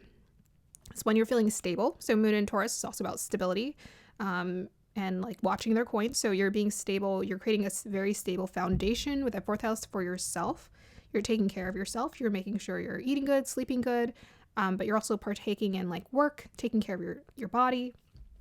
Yeah, that's when this person's going to come in, and most definitely a release of any kind of mental anxiety. So if you're in a place of anxiety, that's probably not when they're going to come in. They're going to come in when you're feeling very relaxed and just chill. Okay, that's going to be the end of your reading, pile number 2. I hope you guys enjoyed that. Let me know if it resonated. Have a beautiful day or evening. Also claim this reading, okay? Claim it, because something really beautiful wants to come towards you. Have a beautiful day or evening. Bye. Hey, pile number 3, if you chose the amethyst, then this is going to be your reading. So the first thing I'm going to do is I'm going to pick up on energies. I'll read your crystal, look at the channeled message, and then your cards.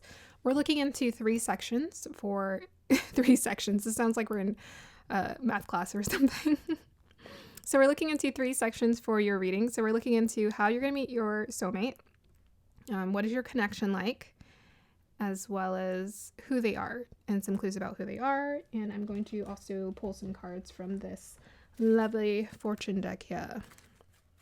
Okay, so let us go ahead and just see whatever energies want to show up for your reading. Guides, dial me into the energies of pile number 3. Let me know, what is this connection like? Okay.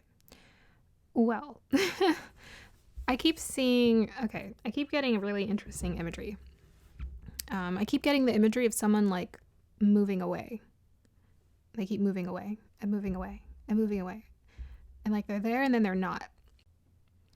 Okay, so I was seeing someone on skates, and it looked like they were trying to find their balance, or they were trying to avoid, like something was coming towards them, but they were trying to avoid it. So they were like kind of warping their body to, yeah. So far, I feel like this connection is very interesting. That's showing up. Let me get some additional clues. What's coming through here? Okay. Well, the first thing I'm just seeing someone waiting.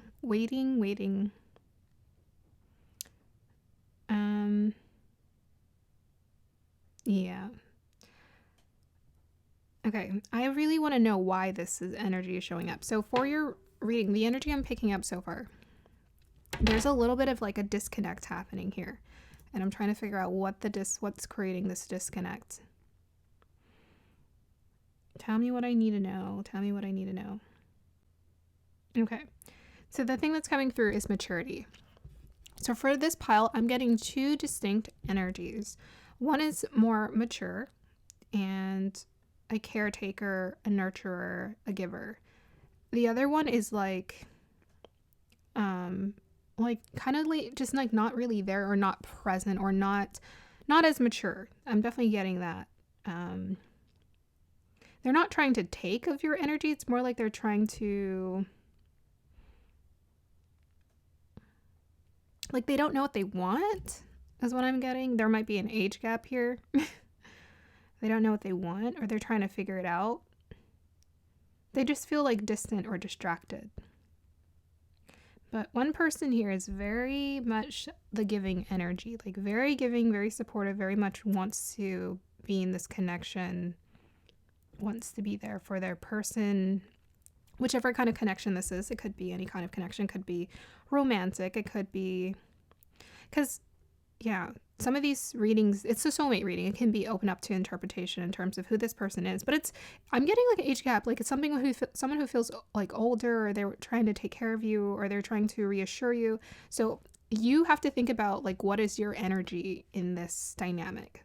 Are you more of a caretaker, a nurturer, a supporter, and more grounded, or are you more of the person who's undecided about what they want? Like you're exploring, you're trying to figure out who you are. But I'm just getting at this other person just wants you, or they're waiting. They're always there. They're always there for you. Yeah, it's not necessarily sad. I think this person is just there.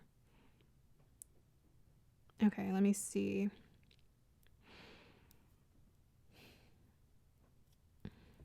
Yeah, because sometimes this is my emotional crystal. This amethyst, so it can be very emotional. Hey, pile number 3. I had to take care of something, but I'm back. So let me go ahead and just pick off where I left. Okay, so I'm kind of seeing like a scene in Stranger Things where it's like, you know how, I don't know if you guys have seen Stranger Things where they have like a portal and it kind of opens like a split to a different dimension, right? The upside down. I'm kind of seeing them come together. So there's a significance about this connection between you and your soulmate. It's like a really healing connection. Maybe it might be karmic to some extent, but it's the coming together that's going to help create balance.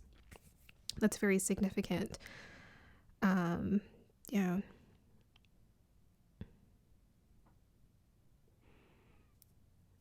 It almost seems like I'm seeing like a strong contrast between energies. So I was seeing like one that was like more mature, very giving, very nurturing, and then one that was a little bit more innocent and almost exploratory and detached. So it's like somehow we call this into our life, essentially, to learn some kind of a lesson. But there's like eventually it's like when you guys come together that things are going to actually heal. So some of you may already know who your soulmate is. Okay, let's go ahead and pick up your cards and see. So the song you got, let me go ahead and get my phone. I think you got a lyrical song, is called Cold by Chris Stapleton. It's a very passionate song, and it's a song I recently added to my playlist. So let me just go ahead and read you guys the lyrics and you can see for yourself, or let me know feel for yourself how you perceive it. Here's how the song starts. Girl, the way you broke my heart, it shattered like a rock through a window, which this looks like a shattered rock if you look up close. It's like all these shattered. I thought we had it so good, never really saw this coming. Oh, why you gotta be so cold? Why you got to go and cut me like a knife and put your love on ice? Oh, girl, you know you left this hole right here in the middle of my soul. Oh, why you gotta be so cold? What am I supposed to say? If anyone asks me about you, I guess I'll tell them I'm without you. How am I supposed to live? when I built my life around you. Try to put yourself in my shoes. Oh, why you gotta be so cold? Why you to go and cut me like a knife and put your love on ice? Oh, girl, you know you left this hole right here in the middle of my soul.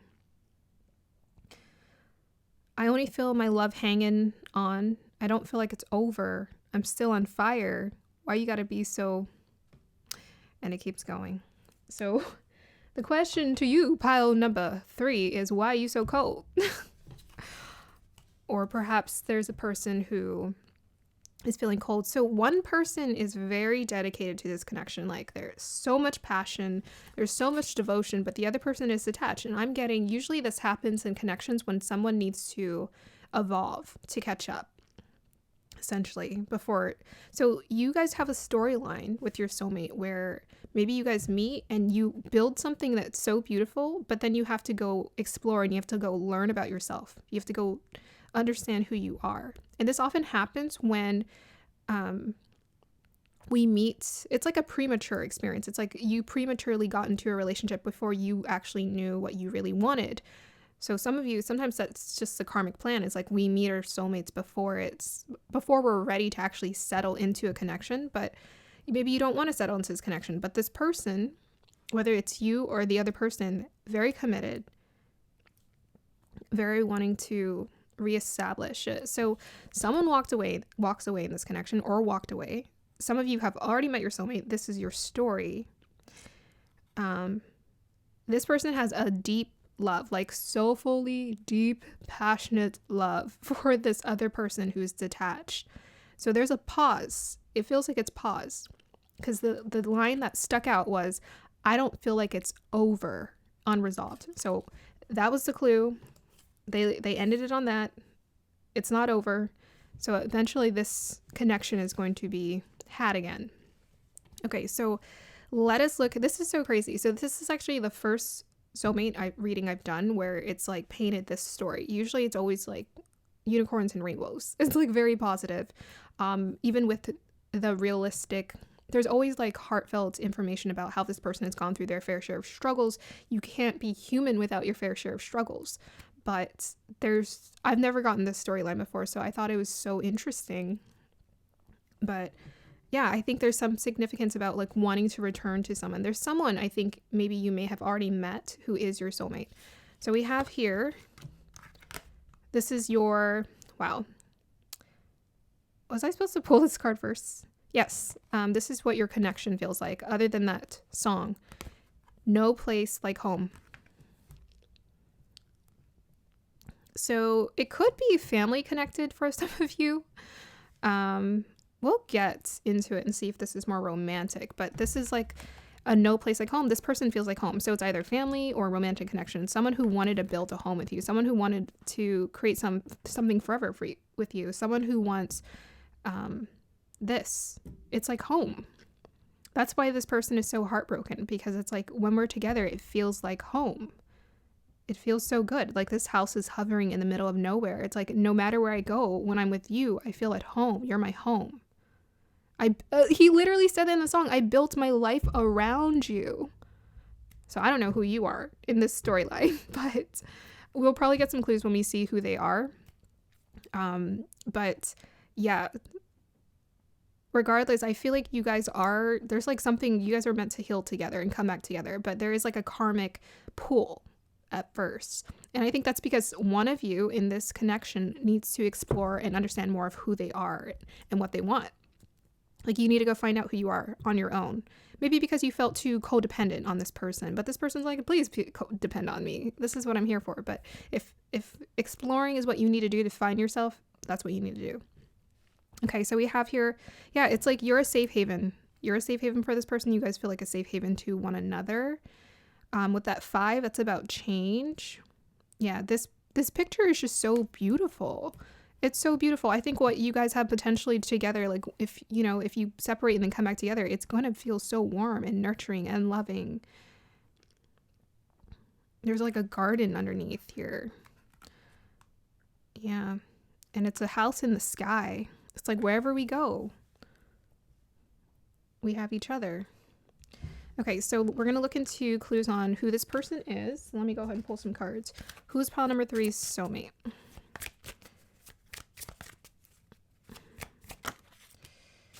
Okay. So we have 22 official person. So this is someone who has, look, so I was getting the mature energy. I think this person is more established. I think you're the one who's trying to figure yourself out, because this person is an official person. Maybe this is a person in authority, a boss, a manager. Maybe you felt awkward because it was like, I don't know, you're older than me. It seems like you know what you want. This person's ready to settle down, right?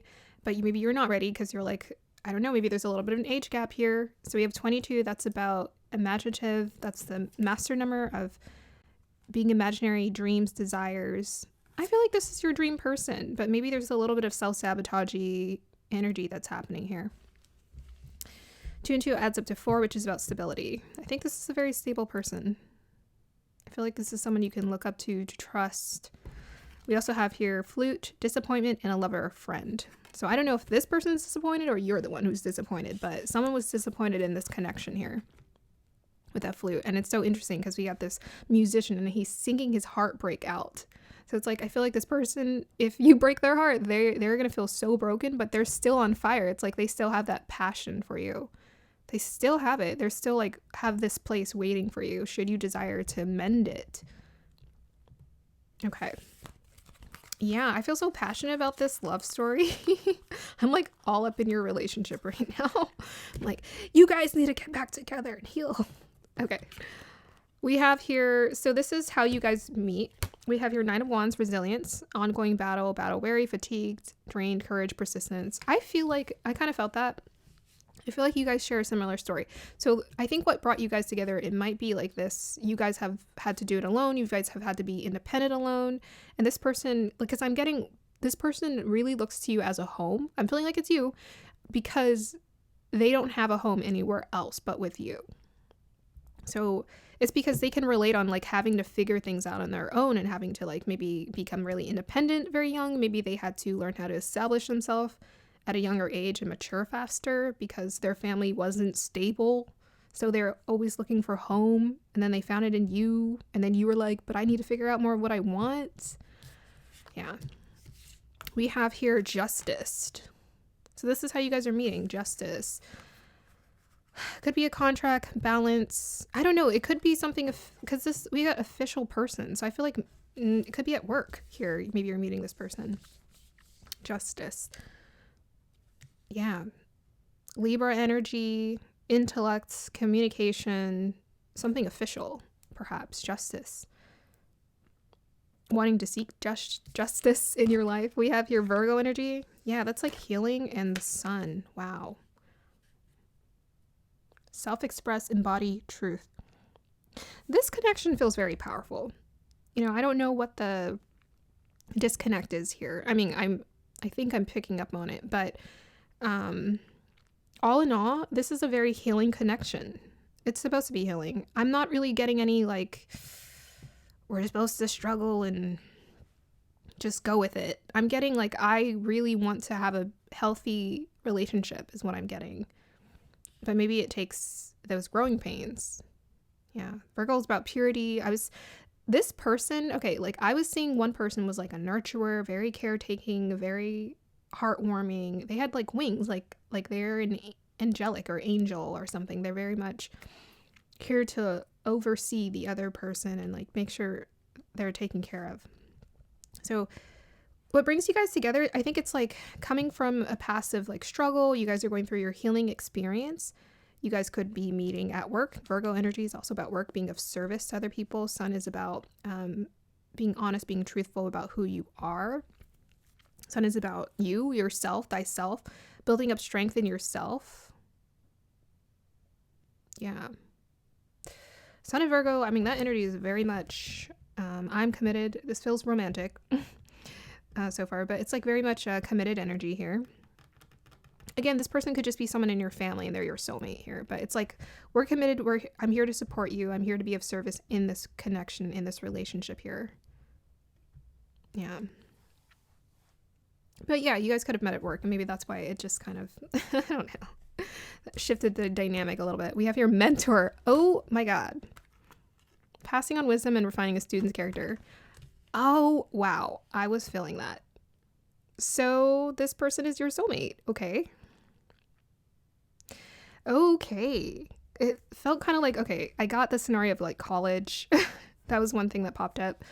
But yeah, so it's like someone, I don't know which one you are in this equation, but someone has like more of a maturity, and maybe that's why you're feeling really unsure, because you're like, oh, but they're more mature than me and they have more experience. Why would they see me as an equal? Or maybe you're the other one. But because this is their energy, I think they're the mentor. Yeah. This person really cares about you. If it's a father dynamic, or like if this is a family dynamic, or if it's a lover dynamic, either way, this person genuinely cares about you, and they really want you to just be safe and okay and taken care of. Yeah. So the justice to me feels like an official setting here.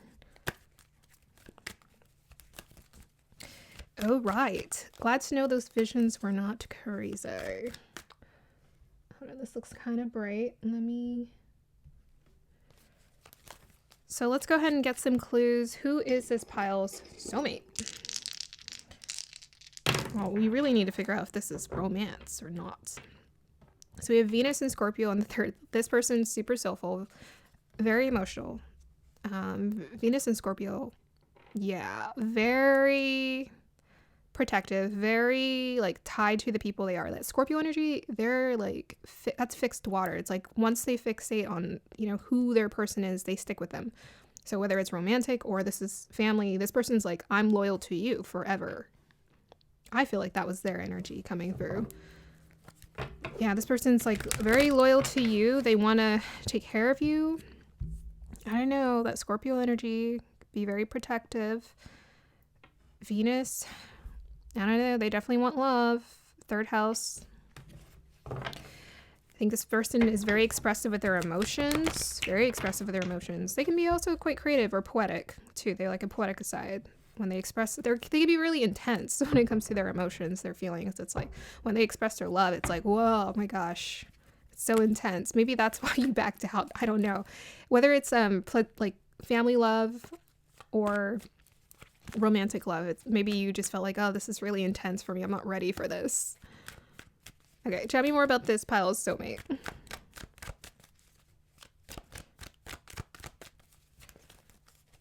Yeah, they definitely get in their feels once they're in their feels. 8 of Swords. Someone who feels stuck. Queen of Swords. Huh. 9 of Pentacles.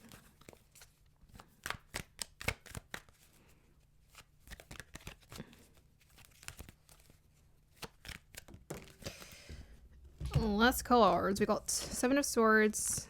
Okay. Sorry that this scenario popped up in my head, but it did. I don't know if maybe this person was already in a connection. Because we got, to me, the 8 of Swords, immediately the word that came to my mind was like trapped. So I don't know if someone was already trapped or already in a connection and they're like, so it's just like bad timing. It just felt like really bad timing. I don't know. This is pretty intense. I'm not going to lie. Wasn't expecting this. We keep getting Swords energy, Virgo energy. This person may be a Sun in Virgo. You may be a Sun in Virgo. You may have some significant Virgo placements. But there's a lot of thoughts, communication. Okay, yeah. I don't know if this person was already in a connection or someone else was in a connection here, and that's why it just couldn't come to fruition, because there's some like interesting energy coming around here. Scorpio can also be about healing as well. I think this person can maybe be quite empathic. They have healing capabilities. Maybe they just have this desire to want to fix people or help people or nurture people sometimes. Okay, tell me more about this pile's soulmate. And then we have to figure out more clues. Okay. King of Cups. Yes. Very emotional. I mean, the King of Cups is, you know, an older, mature, masculine energy. But they do got feels. Let's not get it twisted. Tell me about this pile's soulmate. We got Venus in Leo in, wow. Okay. In the 12th house. 12th house, that's interesting. I think they are quite intuitive. Oh, I said Venus, it's Mars. Whoa, Mars in Leo. Mars in Leo can be quite talented, stand out. I don't know, someone in the spotlight, that Leo energy, they can be in the spotlight. Even in the 12th house, they can still be in the spotlight. That doesn't keep you from being in the spotlight. It just changes where you're in the spotlight. Maybe they're very in the spotlight when it comes to, I don't know, 12th house can be behind the scenes. They do it behind a computer. 12th house can be foreign lands. They live somewhere. Maybe there's distance between the two of you. That's why you can't be together. 12th house is also about spirituality, obviously. So maybe they're a guru. They're some kind of teacher. They're a healer. They're a teacher healer. Oh my gosh, are they a monk? That would be a crazy storyline. Just saying. Okay, tell me more about this pile number 3, soulmate. Yeah, look at that. I keep getting her a story. Somebody walked away, the 8 of Cups, and we have 5 of Pentacles. It's like I'm left alone in the cold. Someone was left alone in the cold. I'm getting a straight up storyline. So for those of you who haven't met your soulmate, you have this lovely dramatic story to look up to, but I feel like it's going to end well here. This is so interesting. Instead of saying how you guys are going to meet. Okay, let's get a clue. How would they meet? Guides. We have here K2 in letting go of thyself in the Capricorn. Huh.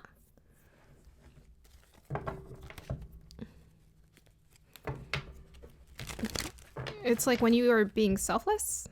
So K2 in Capricorn, you're not focusing on work or trying to do too much in life, but maybe focus on tapping into your emotions and connecting to other people instead.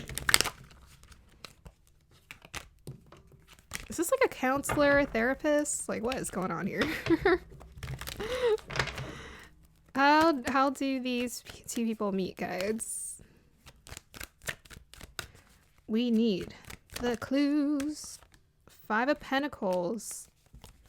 Whoa. And you guys got the Hangman.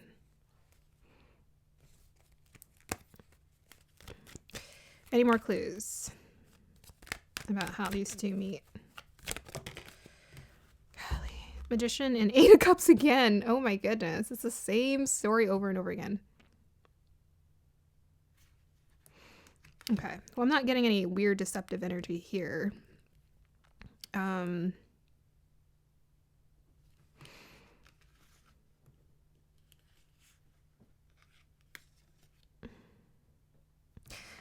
I think with a 8 of Cups, someone's kind of emotionally unavailable for a little bit here. Someone is emotionally unavailable. Okay, what's going on? What's your advice for this pile and this connection? What's the significance of this connection? I have to go in a different direction because you guys are calling for it. Guys, K2 and Capricorn again in the 3rd house. K2 and Capricorn. Okay. I need more clues. It just keeps, it's like work. It's like Capricorn energy is like work, something you're putting a lot of effort and determination into, and like structure. Like, it's like, so the point of this connection is connecting to emotions. The point of this connection is about emotions. The point of this connection is releasing this illusion or this dependability on security. Like Capricorn is about security, building abundance, building. It's like releasing that, but instead of like that, it's like we connect. It's about connection. The whole point of this connection is connection and not I don't know, Capricorn is a responsibility. So maybe this person is like stuck in responsibility, or you are as well, and you guys just can't, it feels irresponsible to be together or something. But you guys are being called to release this. You guys are being called to like listen to your heart, not listen to what you think is the practical thing to do. What is the point of this connection, guys? Maybe you guys are just very earthy. Here we got Capricorn and Virgo. You guys are very earthy, very practical, very serious about making sure you do the right thing. And okay, what is the point of this connection, guys? Tell me.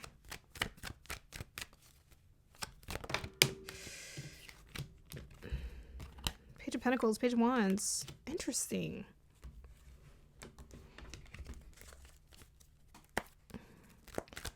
Clarify the Page of Wands.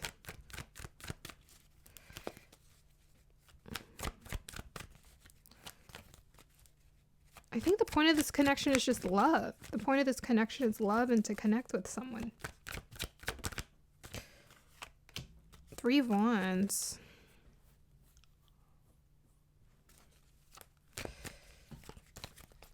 What is the point of this connection? Ninth house, Capricorn again. And this time we have Venus here. But it's in the ninth house. Okay. This is what I'm going to say for this pile. This is also going to be your alignment message. I think this connection is made for you, okay? I'm getting actually like really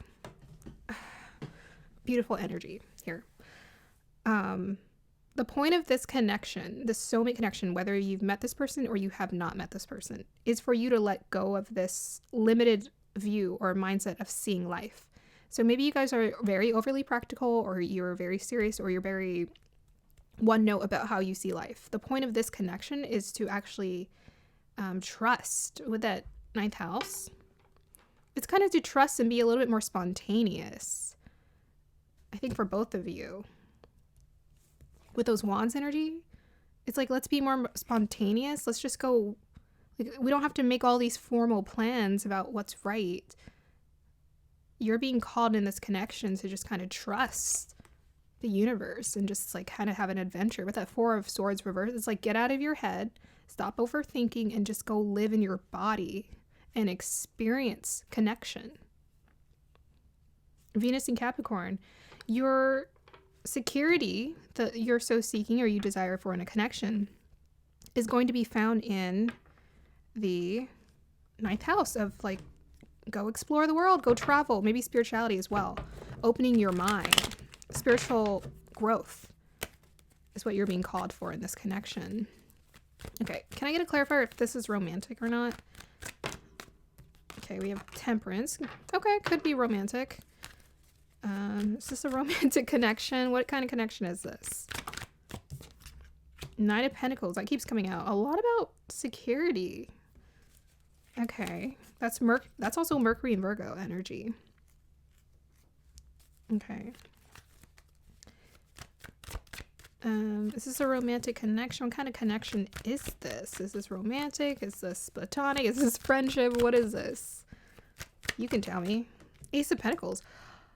Is this a work soulmate? Hold on a minute. Is this a work soulmate? What is going on? I keep getting pentacles for this. What the heck is this? This isn't like romance? Golly, y'all be misleading me. Or I ain't be listening. Yes, it is a work soulmate. Oh my goodness. How could I like miss all the clues? Virgo, mentor, official person, pentacles, pentacles, pentacles. Okay, so it's like you guys are both very serious. Okay, so this is a work soulmate. This is someone who you're meeting like officially amongst work people. So there's like a weird disconnect, but you're meant to work with this person. So I don't know if there's going to be this desire to push them away. I don't know if there's romantic energy involved here. I just keep getting like, I was getting like protective, nurturing, but we got the no place like home. Like, what the heck is that? Tell me more about the no place like home. Oh my gosh. This is exciting. I've never done a work soulmate reading before. Now I am. Okay. Seven of Swords. What that about? Tell me more about the Seven of Swords. Why is that here? Oh my gosh. 3 of Swords, 6 of Swords. What is going on? That's the heartbreak. Someone is... Oh. Okay. Someone is definitely heartbroken. But someone tried to snuck out of this connection here. Okay, so with a Venus, you guys are going to create something together. So this is like someone, this is like a work soulmate. Someone you're meant to create something together, create a project together. But you went cold on them, or you're about to go cold, or you're going to go cold on them. So, yeah. Okay. Anything else you want to tell me about this connection? What is it? What are they meant to create together? But it's so weird. The pentacles keep coming out reverse. Okay, that's our romance guy. Tell me more. Okay. So, okay, I'm not getting a clear romance or not romance. What I do know is that I feel like this is someone you're definitely going to meet through work here. What you guys are meant to do in this connection is pull away from being overly practical and listen to your heart. Just like I said, it's about listening to your heart. You're being called towards like connection, connecting to people, listening to your heart. So I don't know what you guys do for work or what your passion is, or how you pursue or how you go about your goals, but this soulmate person that's being called to, like, you're called to experience, you're meant to build something together where you guys are inspired, in love with what you do, enjoying life. This person's here to show you, and you're here to show them, like, how can we just enjoy life, right? Yeah, this person's gonna feel like home. It's like we're on the same page, but someone is going cold here. Aww. I don't know what else to say. Advice for this pile.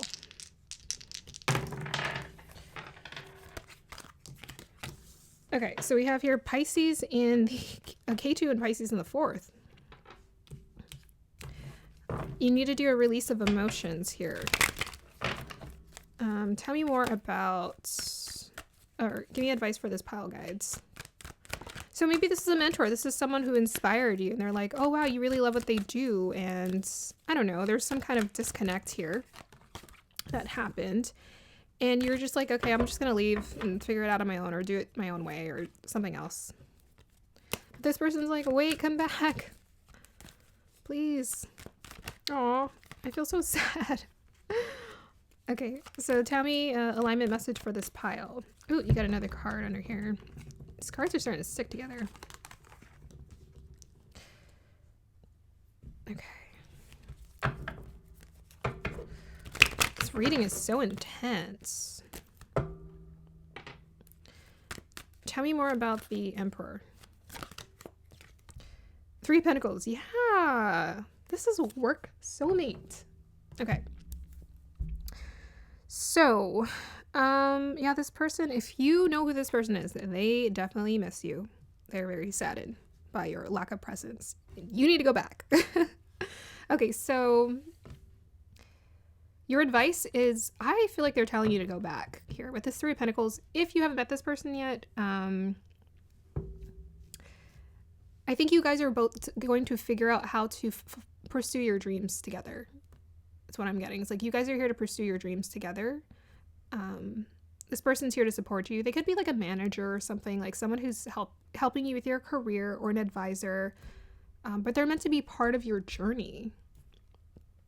But there might have been some, I don't know, some kind of disconnect here about, I don't know why I'm being taken to the movie with, who was it? Who's the king of pop rock? Who's Elvis? So, like, he had a manager who he worked with for a long period of time, and this guy was, like, kind of, like, infatuated with him, not in, like, a romantic way. But he was very much focused on helping him to achieve his goals in his career, but at the same time, he was kind of greedy. He was, like, a little bit greedy and a little bit selfish. So I'm not getting that from this person, but that's what I'm getting the dynamic might be for this pile.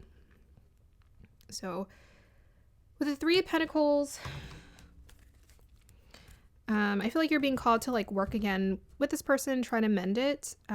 If you haven't met this person yet, just try to, when you meet this person, I think you'll just know it's going to feel like home, right? You guys are going to be like on the same page and you're like, oh wow, we see it the same way. We hear the, like if you're a musician, oh like, yeah, we hear the magic of the music the same way or something. There might be some power struggles here with this Aries showing up. So what we're needing to release is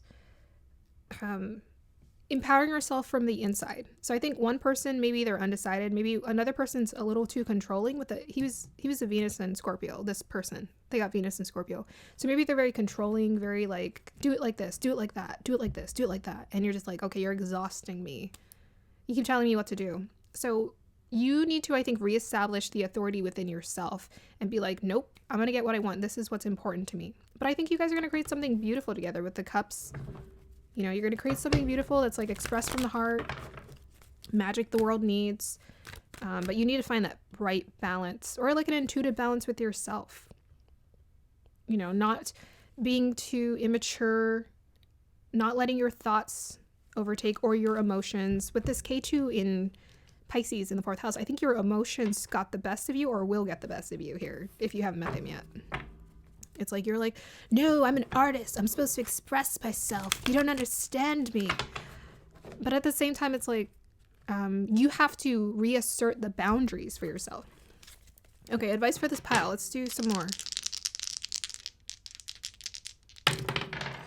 We got Pisces again. Saturn in Pisces in the 10th. Yeah, you have to discipline your emotions. I think you're the one who is a little bit unsure of yourself. This person, they have like this naturally in charge energy about them. They've just been in it for some time. They've owned it. But I think you need to own your emotions. Pisces is the last zodiac sign. So it's all the culmination of all the zodiac signs. So you really need to tap into that inner wisdom when it comes to your emotions and how to stabilize them when it comes to your work decisions. I think maybe you might lean more towards emotions when it comes to your decision making. And this person's more structure. They're more serious. They're more like official, like they make decisions based off of strategy and what they feel like they're supposed to do, as opposed to emotions. So you guys are here to help each other create something beautiful, but you guys have to compromise, and your side of it is disciplining your emotions.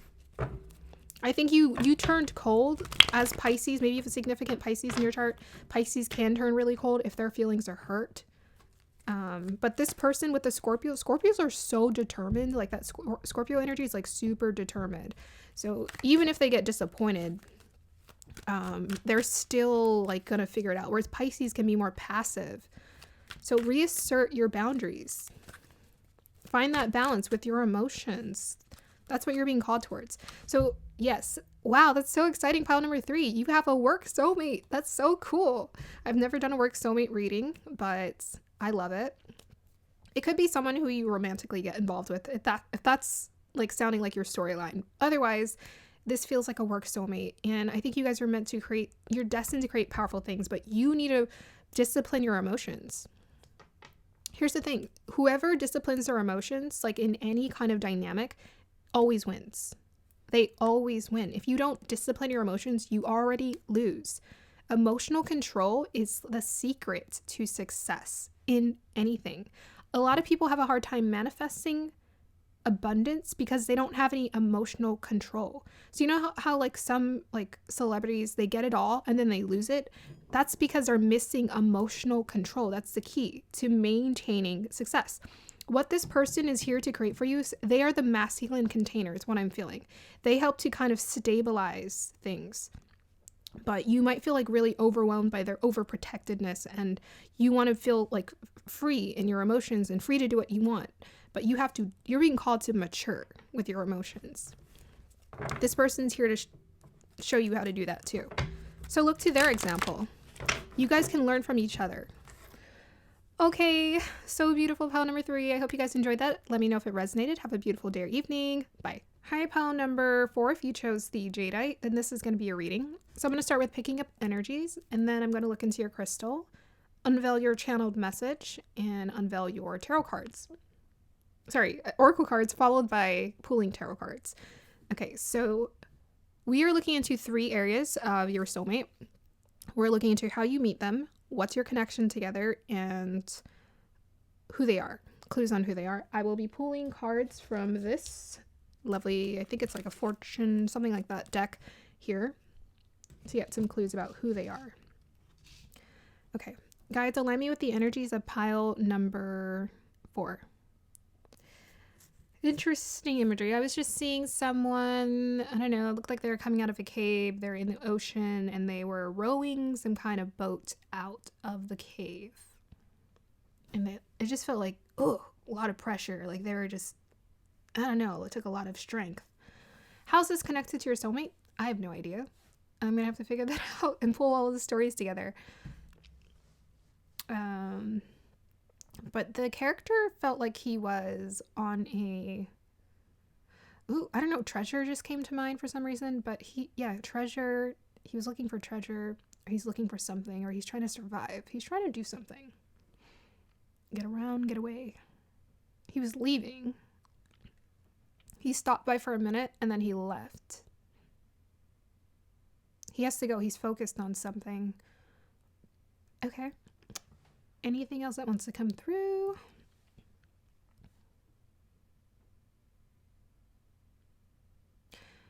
Okay.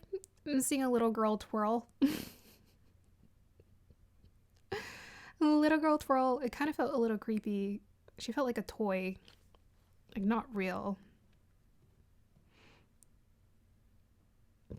Dun, dun. Okay, so I think there's something pure about this connection. There's a pureness, pure...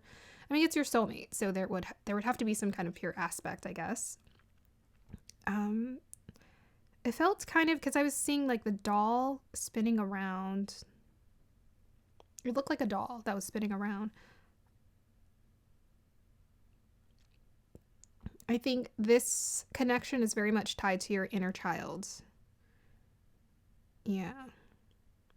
Coming out of the darkness, inner child, because he was coming out of a cave, so coming out of the darkness, it's connected to your inner child as well, some kind of innocence, or healing your trauma, healing your childhood trauma as well. Okay, let me see from the crystal. And it's very solid. This green jadeite feels quite solid and sturdy. I think there's something significant about this connection about going deep, because I'm kind of seeing a fish putting his head in the sand. So it's like going deep. This connection is about going into the caves of like our subconscious, essentially, what's going on there.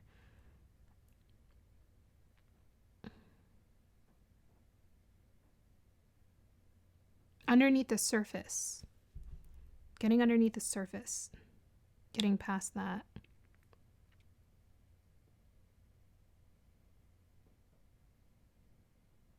Letting someone in. Allowing yourself to let someone in. Okay, so I'm seeing a character. He has a hat on, and he's holding up 2 things. What is he doing? I feel like this might be your soulmate's reading that I'm picking up on.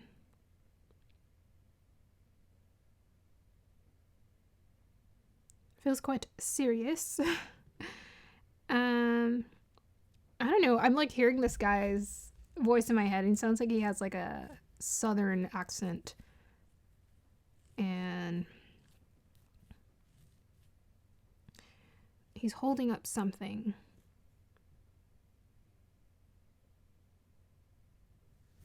What is he? He's trying to show you something? I don't know. He's trying to search for something. He's trying to find something. And I feel like he feels like you know the answer to that question or what he's seeking. You know the answer. You can help him figure it. You can help him figure it out.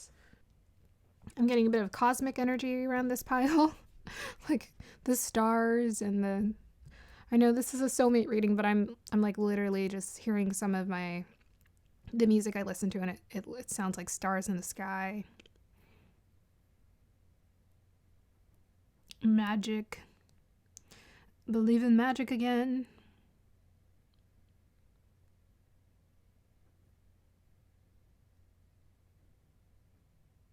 Yeah, I just keep getting this like searching energy. It's like searching, looking, I'm looking for something.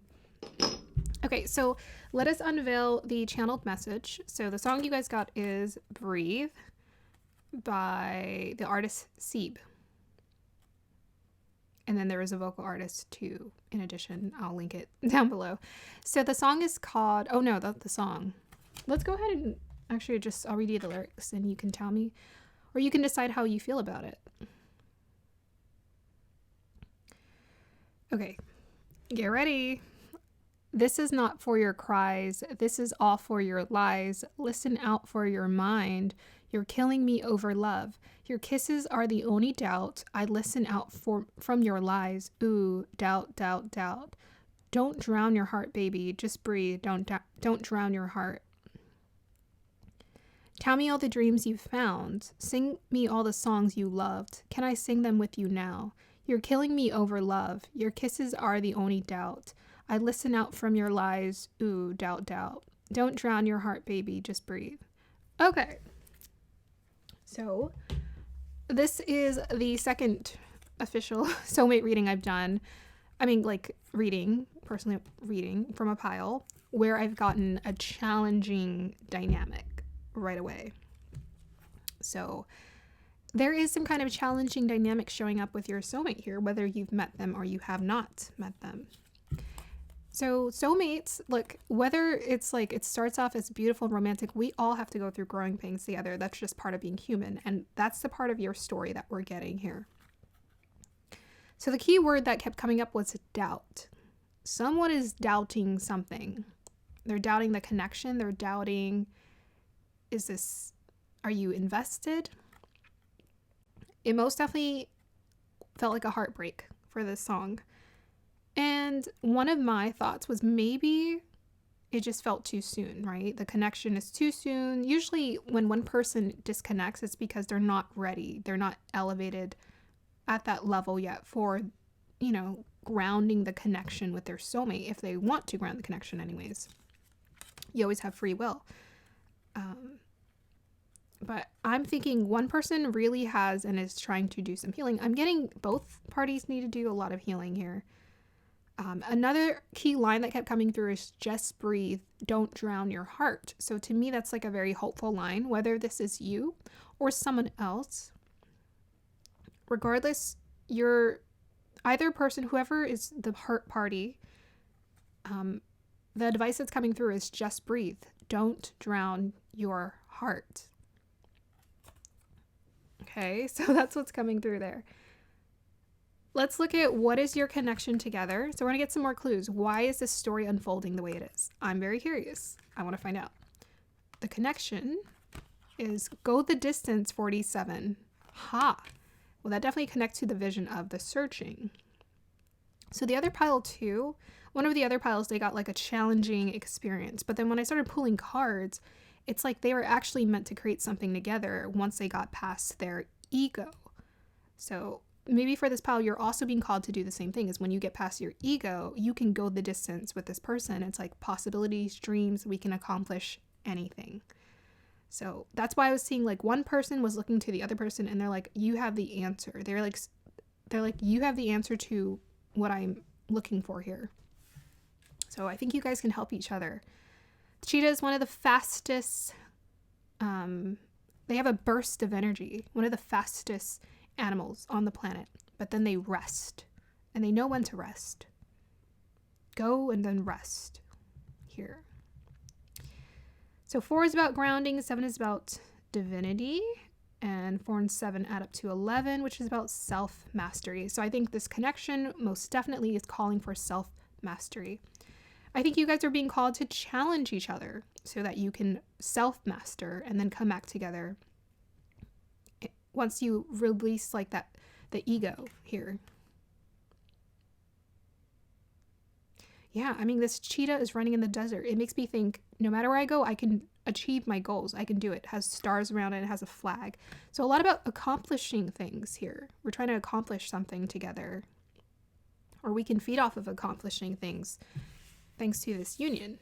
So let's go ahead and look at some additional clues. Who is this person? Who is pile number 4's soulmate? Change. Well, thanks. Someone who's going to create change in your life. Maybe this is why it's uncomfortable. We don't always like change. It can be very difficult. We also have here broken bridge, unsuccessful outcome to a problem. My goodness. Okay. Okay. I wish I could I need more clues about who this person is. I still don't really have anything. It's just there's a disconnect. A major disconnect here. We got a broken bridge. What is this signifying? I mean, you guys are on two different, whether you've met this person or you haven't yet, you guys are going to be on two different pages. It's like there's a total disconnect. Yes. Broken bridge. You know what? This person might not be in a place to receive your love or your connection or your attention, because this is showing up for their energy. So I think this person is going through change. They're needing to evolve and master themselves to just mature for, if you're looking for like a romantic connection, if this dynamic sounds familiar to you, they're needing to mature, because it's like, I don't believe that people are ever actually broken, but it's like they're broken right now. They need to evolve. They need to put their pieces back together. Yeah, so I think this person is going through an evolving phase right now, or they will after you meet them here. This is going to be a significant part of who they are. Maturity. They're needing to mature, figure themselves out. Yeah, maybe they're codependent or just too dependent. I keep seeing this guy who's looking to someone else for the answer. They're very codependent. He also was, I saw the guy, he was pulling away in like a boat a boat of some sort in a cave. He was pulling away from the cave. He was leaving, and he looked a little bit wary or anxious and distracted. That's what I'm getting. Okay, so let's go ahead and see, how do you guys meet? This will give us some more clues. Queen of Swords. Thought dominates feelings, perceptiveness, keen insight, fair judgment, right decision. Now is the time to stand up for yourself and be clear about your wants or needs. One who has suffered loss or hardship. An intelligent, witty, analytical woman. Astute. Okay, that's very sharp energy. Maybe you are the one who has the answers. I feel like the Queen of Swords would have the answers. We have here freedom. Interesting. So you guys you meet when you're seeking freedom. You're trying to free yourself of some kind of rigid experience. Get away from it. Get away from the darkness, maybe even. We also have here House 4, cultural and family roots, home, peace, and comfort. Yeah, this could be a family, like a mother or father figure. There are soulmates too. So we have family with the House 4. And we have Libra. That's relationships here. So this person could be a part of your family. Could be like a father figure. I was seeing like an older male in a lot of my visions here. An older male, maybe who has to figure themselves out, who needs to mature and know what they want. But you two are meant to be a part of each other's story here. And we also have here lover. Well, there you go. Love. Great passion. Well, it doesn't necessarily mean love, but great passion and devotion, unbridled appreciation of someone or something. There's a lot of love between the two of you. There's a disconnect. I mean, Queen of Swords is kind of like, she's not the most warm, right? So maybe someone pulled away here. Very detached, and another person's like, but we have so much passion. I'm so passionate about you. Why do you pull away from me? Okay, can you guys just give me clues on, is this a romantic connection or family connection? Let's see what we got. We have here Wands energy, Page of Wands, 3 of Wands. Okay. I need a much more obvious answer than that. Someone you're trying to start something new with or explore life with. You're meant to explore life with. Tell me more about this connection, guys. Is this romantic? Is this friendship? What is this? We have the King of Swords. We have Queen of Swords and King of Swords. Okay, they're not exactly like super romantic connection here. So one of the previous piles, they actually got a work soulmate. I was like, what is going on here? I think you guys are getting something somewhat similar, and it doesn't feel quite romantic here. Okay, tell me more. Oh, okay, we can't take all of that. What is this connection? Because we have meeting of the minds here. It's like you guys both have ideas that's going to help you stretch and go the distance. Like you guys can meet and talk about, okay, how can we generate successful Libras about intellect ideas to obtain what we want? Yeah, and Three of Wands is about like aspiring for something. Like I want something else. I want something. I aspire for something here. Tell me more about this connection.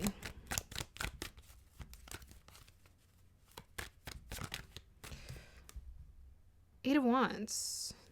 Reverse. A lot of wands here again. Yeah, I'm not getting romance. Let me just be honest. Clarify the... Okay, we got Four of Pentacles. Tell me more about this connection. What is the purpose of this connection? Four of Swords. Two of Cups. Okay. Definitely someone you're meant to have feels with.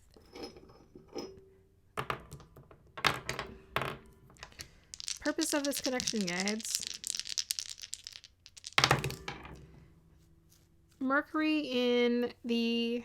Look at that. Mercury in Gemini. It's all about thoughts and intellects and ideas and what's going on here. Okay, so I'm going to reinterpret the song a little bit here. We have here doubt. Doubt, doubt, doubt. That's the thing that's creating the break in the relationship is doubt. So this doesn't feel romantic here. It feels more like we're creating something together. Maybe we're very passionate. It's like a passion project. Someone you're creating a passion project. You guys are equals, it feels like, with the King of Swords and the Queen of Swords and the Two of Cups here. It's like we both contribute here. Let's clarify this House 4. Tell me more about the House 4. I wonder if someone... Okay, we have the Knight of Swords. Again, Swords energy just doesn't take me to romance or family. We got Two Pentacles. Tell me about the House 4. I think it's just someone who you feel comfortable with, okay? That's what I'm getting. That is what I'm getting. We got the Lovers, Nine of Cups. I feel like you guys are building something, like building a dream. Building a dream, we got a dream to build something. You guys are trying to manifest, I think, with this Eight of Wands. It's like we're trying to create progress in our life. We're trying to go somewhere, do things. We got dreams, we got desires. We're trying to accomplish these. You guys are both thinkers. You guys are both intelligent. There's a lot of words being exchanged between the two of you. So it feels very much like a work soulmate for you as well. Business partner as well. Okay, so let's just get some clues on who this person is. That will also clarify the picture. But Mercury in Gemini in the 8th house. That's very interesting. Maybe we're talking about deep things. I was feeling some cosmic energy around this pile. Maybe we're talking about like deep things, the stars and the... Yeah, this is like your soul tribe soulmate. It's like a soul tribe person. Who is this person's pile number 4 soulmate? Tell me more about this person.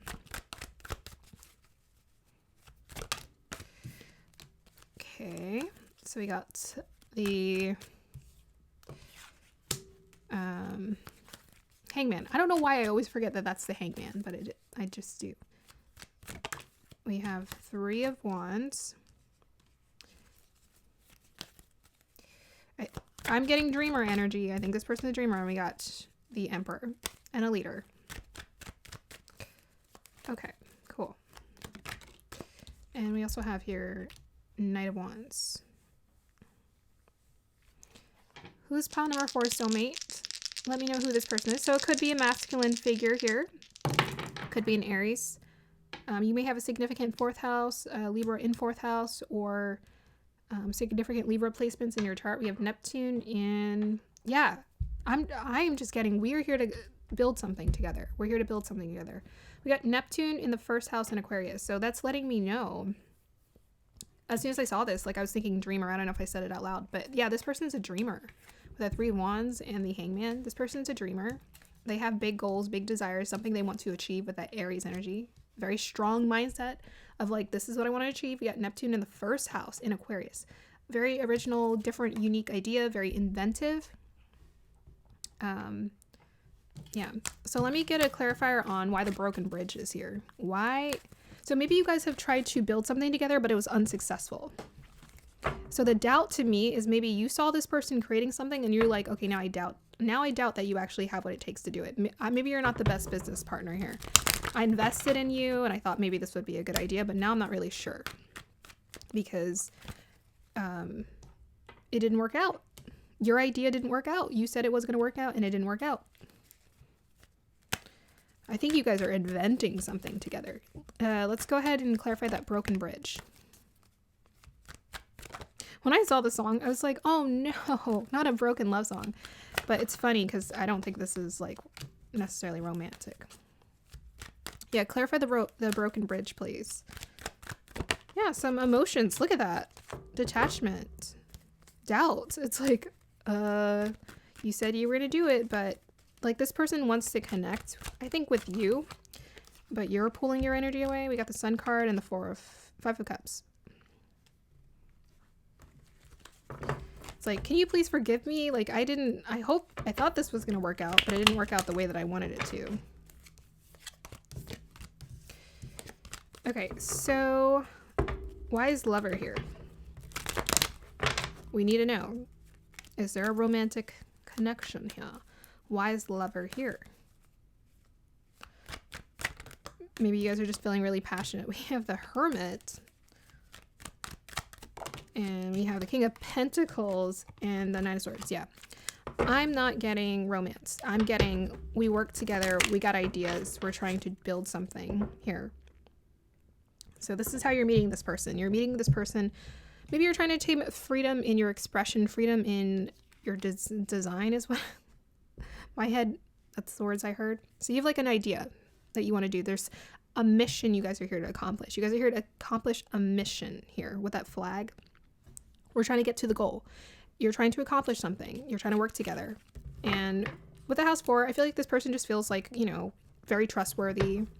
Maybe you meet them amongst family. It could be like a family member who's building this creation with you. I just got taken to Selena and her family, how her family had a family business, but they built like a career around her and everything, but they all became like managers in her building the business. So maybe this is like a family dynamic where you guys are building a business together.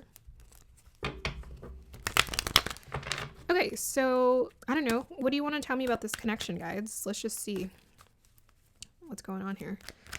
Maybe that's why I saw the doll as well. It's like, this is family. We're connected. Because the first word that came to me was nostalgia. We have here Three of Pentacles. Yep. So you guys are working together. Tell me more about this connection. We got the Magician. Yeah, you guys are trying to manifest something together. Tell me more about this connection. So if you haven't met this person, they will come in. But this person is meant to be in your life. And they're meant to help you accomplish something amazing. Incredible. Like I was taken to Selena and she created a legacy for herself. So it's like you guys are here to build something long lasting and successful. So this is the success. This is a really beautiful combo. So Sun in the 8th house is about shared investments. So that's like big investments, success, like big money. Sun in Aries is, again, that's the success formula to me. It's like Aries is, we're pioneering an idea together and we're going to invest in it and we're going to manifest lots of wealth and success for ourselves. Okay. And you guys are super passionate about this. Is like your passion project. The Lover, also, this is a red card. So that's about grounding, manifesting something in reality. Really cool. Anything else you want to tell me about this connection? We have the Moon card. Three of Cups. Yeah, Eight of Pentacles. This is a work soulmate, just like one of the other previous piles. Awesome. You're meant to work with this person. So I think you might have a little doubt as to whether you can trust this person. Specifically, trust them when it comes to accomplishing the goal. But what's coming through strongly is you guys are going to accomplish it together. That's the whole point of this connection. you guys were brought together to invent something that's going, like, the world needs here.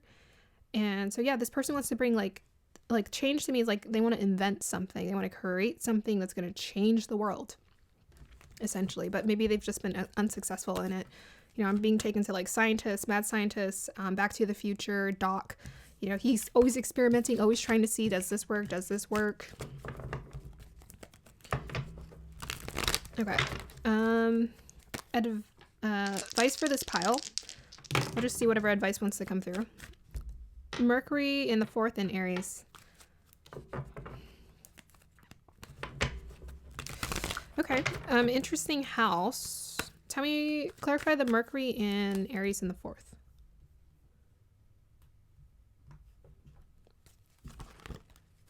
Clarify the Mercury in Aries in the 4th. Okay, so maybe you guys are designing the home. I think the house 4 took me to design. So it could be like in Libra too, is like design, or you're designing homes or like home decor or home, I don't know, renovating homes together or something like that. And then we have like Mercury in the 4th house again in Aries. And we have here Hierophant. Tell me more about the Mercury in Aries in the 4th. Look at that. That is, you guys are creating something together. Okay. I feel like this is a creative group. So I'm starting to see it because I'm seeing with the Libra, the Lovers in the 4th house. Maybe you guys are designing something like furniture or something that goes in the home here. And we have the Empress, which is like Venusian energy. So that's like creative energy. And this is, Hierophant is Taurus. So we got Taurus, we got Venusian energy. And then we have here the 5 of Cups, which is emotions. Okay. So what you're being called to do, it's like tap into your creativity. Yeah, I think you guys are definitely creating something. Designing something here. What you're being called to do is communicate. So Mercury in Aries. So that's like communicate your, like be very direct about what you want. Be very direct. Talk like a leader. Think of yourself as a leader. Communicate as such. 4th house could be about the thing that you're creating. Something like that's created for the home or in the home. That's also just about psychology. So embracing a much more leadership like mentality for yourself. Yeah. Okay. Anything else you want to tell me about alignment message for this pile? Wow, they took it to Aries again. Yeah, you guys are pioneering something that's never been done before. Original, like just different. You're going your own path. So we have Rahu in Aries in the 5th house. You guys are definitely creating something with this person. It's like a very creative project. With that Lovers, it's like it's our passion project. We love this. We love it. We love it. We're passionate about it. I think it's something that's going to be very beautiful with this Lovers and Libra energy here. It's very beautiful. Whatever you're creating, even the Queen of Swords is air energy. Yeah, it takes intellect. That's why the person had the question. They were asking you a question. It's because you have the answer. You guys are like coming together to like create something. So you guys are going to constantly be asking each other questions about what you should do. Yeah, you're being called to directly communicate what comes through. So yeah, if you guys haven't met this Soulmate, it's so interesting because I'm like, for some of you, I have like a whole story going on in my head. I'm like, oh, you've already met this person, you guys are designing something, but you may have not met this person, but you're being called to you have a work soulmate here, someone who's going to help you create, like, be successful in your business. Like, you guys are going to invest and be successful. I'm being taken to what's her name? Joanna Gaines and her husband. So it's like work I don't know, it's kind of weird, but like a work wife or work husband, like someone who you work with that you guys are creating like a long-term success for each other. Sorry. Tell me more about the Go the Distance. I just want to be so nosy. This is like so cool. 3 of Swords. It is reverse. We'll take it reverse. We have Ace of Wands. That's the inspiration. That's reverse too. Capricorn. Yeah. So this is about ambition. Y'all are ambitious. You got something ambitious you want to create. Okay. So yeah. 3 of Swords. I think it's like you guys are putting your minds together to create something new. I wouldn't really worry about the disappointment. You're going to go through disappointment. Like businesses fail all the time. So I'm getting that vibe from this pile. It's like maybe you guys are going to hit a bump in the road, but then you're going to find the success afterwards. So you guys are meant to go the distance. You're going to succeed. It's just a matter of time, or not time, a matter of you guys have to learn from the situation here. You have to learn from the disappointment. Tell me more about the Three of Swords.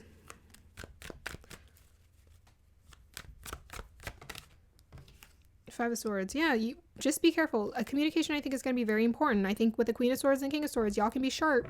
Y'all can be really direct and sharp with your words. Be direct about what you want, but also add a little softness or compassion as well. You know, Mercury in 4th house is, I think, a little bit more compassionate. You know, communicate like this person is part of your family, because they are going to be a part of your family, essentially, because you guys are creating long-term success. I'm seeing like this is like a decade of success that or a business you're building with someone. So they are going to become like your family. Purpose of this connection. Look at that. 8th house again in Capricorn. Yeah, you guys are going to, that's shared investments. That's success. Brilliant idea. That's what I'm hearing. Brilliant idea. All right, pile number 4. That's so cool. This is the second work soulmate reading I've done ever. I hope you guys enjoyed that. Just know that your work soulmate, whoever this person is, I think you'll sense it. You'll know. This person's going to be very inquisitive. They're going to ask the right questions. And maybe they're going to look like, you know, I don't know if this person has what it takes. Maybe they haven't succeeded before, but they're going to succeed with you, because you guys are, it's like you guys are meant to, you're the perfect match to create success. Maybe before you've partnered with people and they partnered with people and it hasn't been successful. With this 3 of Swords and 5 of Swords, it's like maybe you've tried it and it just has not been successful, but you guys are the success combo here. You guys are meant to go the distance and succeed. Okay, so just listen to your intuition. You will know. It's like, it's going to feel like a strongly intuitive, this person's going to match your passion for your passion project here. They're going to match your passion. Your mind, they're going to think very similar to you with all this air energy showing up. They think very similar, very, very similar here. But you guys have the same amount of passion here. Very passionate about accomplishing this ambition, this goal, and then that freedom there. It's someone who's like, okay, maybe they quit working for another company and they're like, all right, let's just build our own company. Forget it. Forget working for Microsoft. Let's build our own Microsoft. That's what I'm getting. Okay, I'm going to go ahead and end your reading here, pile number 4. I hope you guys enjoyed that. I definitely did. Have a beautiful day or evening, and let me know if it resonated.